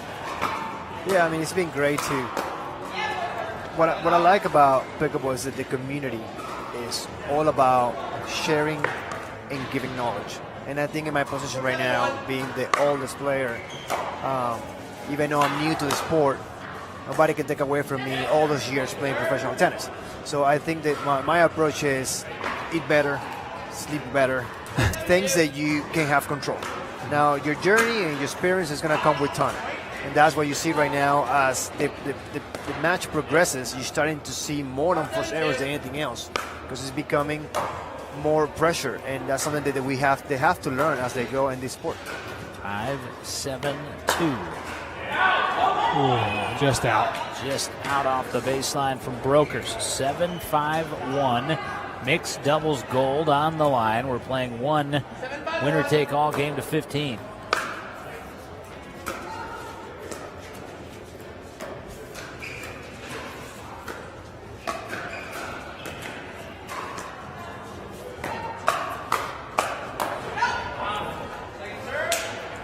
Lynn, in some ways, Jonathan does have the ability to hang in against the male player, and then when she's female to female, she generally seems to have the power advantage. She has a great two-handed backhand, and she's able to have that short back swing, and from there just provide all the power needed. And that's the beauty when you have players coming from tennis. That's a tennis stroke. Look at the poach from Lynn that time, getting to the center. I like that, using that backhand to her advantage. And that's where a lot of times these are settled. If the male players are of equivalent skill and talent, then female players will decide it. I think we see that at the very top level with the Johns Waters pairing.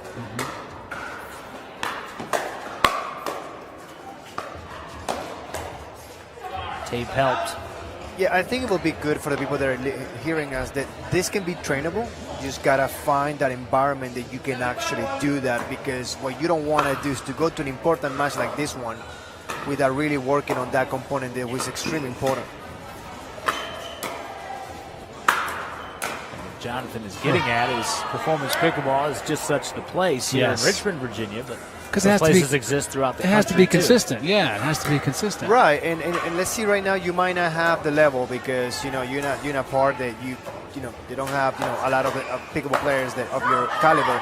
The reality is you scale down certain attributes in order for you to be able to feel that the emotion can take upon that. And a timeout to change ends here. It's 8-5 for Hua and Luring. Change in the first to 8. And Jonathan, again, Lynn and Broker have not used a single timeout in this match. Like I said, that's something that coming from tennis, never had to be asked. If you have to play, you have to play the entire game until you're able to sit down properly based on the rules of engagement. But it's such an important part. And I know that yesterday during my doubles, I told my partner, listen, we just won the first game. The next one, we need to come on top. And we said it, and we lost 6 months in a row. But at least the conversation took place. And I think that's important because it allows you to be able to be more open to those conversations as you go along the game. All right, 8-5. Hua's serve on the end change.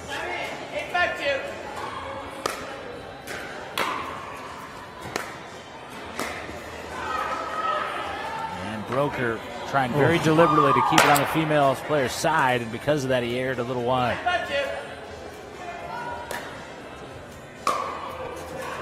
See, that's what we talk about, the emotions. The emotions always going to take about the important times in any game.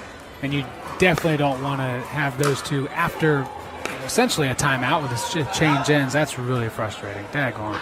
10-5-2, couple points scored. Prior to the side out. Critical stretch here right now for Broker and Lynn.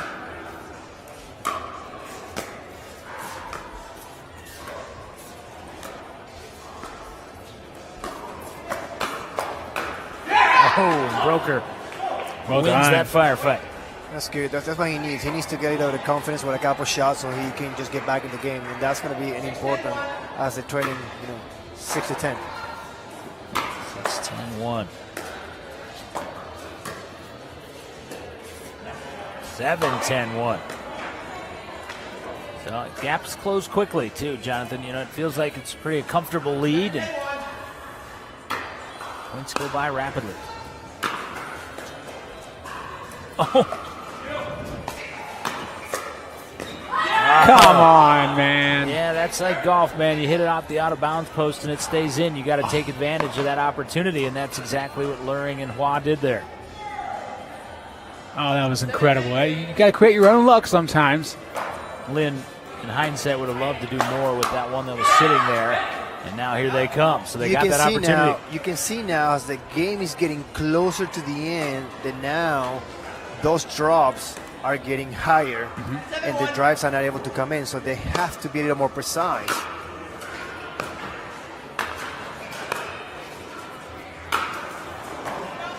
Broker. Staying back.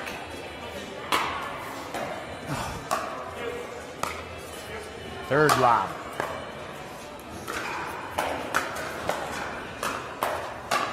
Oh my gosh, what a point. That is the most jazzed up we have seen Cameron Luring at any point this weekend. Holy smokes. The ability to get those two in the corner, that stretch, and just a perfect lob over, that's incredible. And he's been doing that the entire week, and since from singles to doubles to mix, and that's such a great things that he's bringing to the table, because allows the other players to continue to hit balls and trying to go for more until either they make a mistake or that ball is so good enough they can be able to use as a reset in order for them to take advantage of it. And that's what we've seen so far, and this is exactly what pickleball is about. Timeout taken, first time in the match in the best of 3 opening, and now here in the race to 15 by Lin and Broker. So desperate times, desperate measures. May look back on that inadvertent paddle skim shot that came just shy of the net. Lin coming up. It's one of those where she wasn't where she was expecting, and as she came over, she had so many options. Didn't know which one to pick. 11-7-1.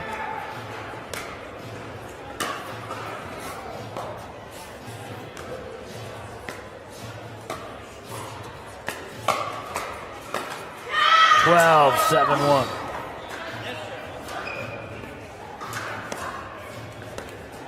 Wow, trying to join our guy JMA as the double gold winner here. Oh, come on. Caught line.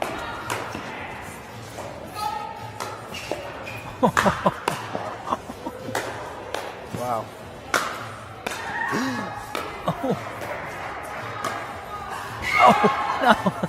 Oh, no. Oh, no.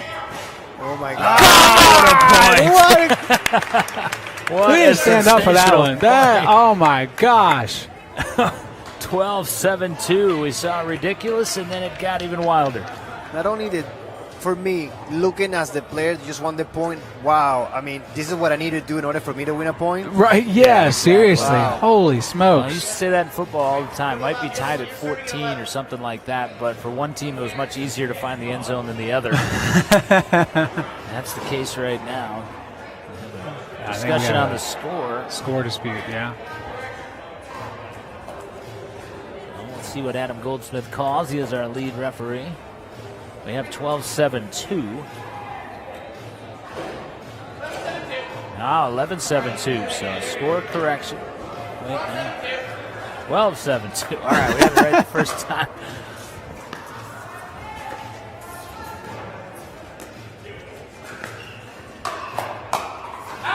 Oh, Lin just a hair late on the angle of the paddle. We got to be honest. I mean, in complete disclosure, the paddle that the camera is using has such a good rebound. Every time you go back to him, he doesn't have to provide any type of swing at all. It's coming out of his paddle extremely fast.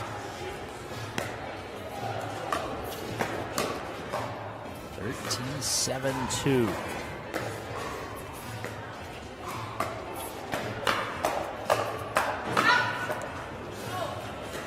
That's ridiculous. That's insanity, man. Oh! 14-7-2. And just highlight reel play from Lynn and Broker as well. How many phenomenal shots did they hit in that sequence? Yeah, what Cameron just did doesn't happen without the defense of the other two. Championship point, and there it is. The gold belongs to Luring and Hua. Luring, a pair of silvers, and finally atop the medal stand, Hua joins our guy JMA. He'll take 2 golds out of the pickleball resolution. That was some high-level pickleball and some high-level commentating. We saw both from you this weekend, Jonathan, just the beginning for us here at Performance, and we're really excited about the announcement of all the training and all the things you were just talking about being implemented in the coming weeks. Thanks, my man. I know you got to get out of here and spend the rest of the weekend with your family. Yeah, thank you, guys. But overall, you can see the importance of tough and hardcore male role when it comes to playing mixed. In the end, he was able to bring in important points, and that allows them to be able to feel more at ease when it comes to decision making. Right after this, what a weekend it was. Started with a birthday, couple golds, and ended with what we just saw, a ridiculous display in our mixed doubles open final. Congratulations to all the competitors. That was some fantastic pickleball here on Skechers Stadium Court 1. Joe, can't say enough about the effort that you provided in the booth and beyond, setting the visuals here on our digital boards and also in all of our imaging for this event. Let's take a look back at some of those highlights put together by our outstanding crew from VPN. I'm really excited about these because as someone who's doing a little bit of coverage for Luring this weekend, he's making my job really easy with some of the stuff he was able to pull off there in this match. To go the distance, to finish out the broadcast, to finish out the weekend of this tournament, couldn't ask for a better opening tournament at Pickleball, Performance Pickleball RVA. Fantastic. Thank you guys for the opportunity. Looking at some of these, and I think Jonathan said it best a few moments ago, and he said, look how hard they had to work for that point. That's a testament to Luring and Hua. Their offense, of course, draws the raves. Their defense is what puts them in position. We saw that on so many occasions from Cameron Luring and Sarah Hua. Bright futures ahead for them. Tremendous run for James Broker.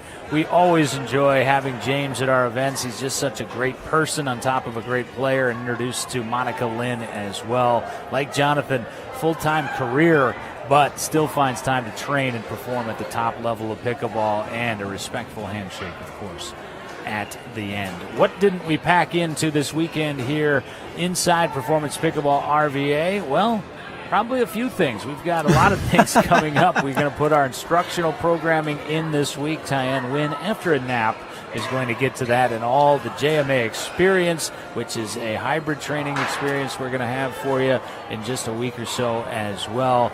Again, Jonathan, we can't say how much we appreciate you. We wish you well in your native Venezuela. That's going to be amazing to get back home, and then all that you'll accomplish on the PPA tour, my man. Thank you so much. Well, thank you for having me, and all the people out there. You got to come and check out this place. This is a place to be. It is indeed. It's pickleball paradise. We love it here. You will too. Too many thank yous to re-rack them all, so we'll say so long for now. The Liz Moore and Associates Pickleball Resolution is complete, and what a weekend it was. Good night, everybody.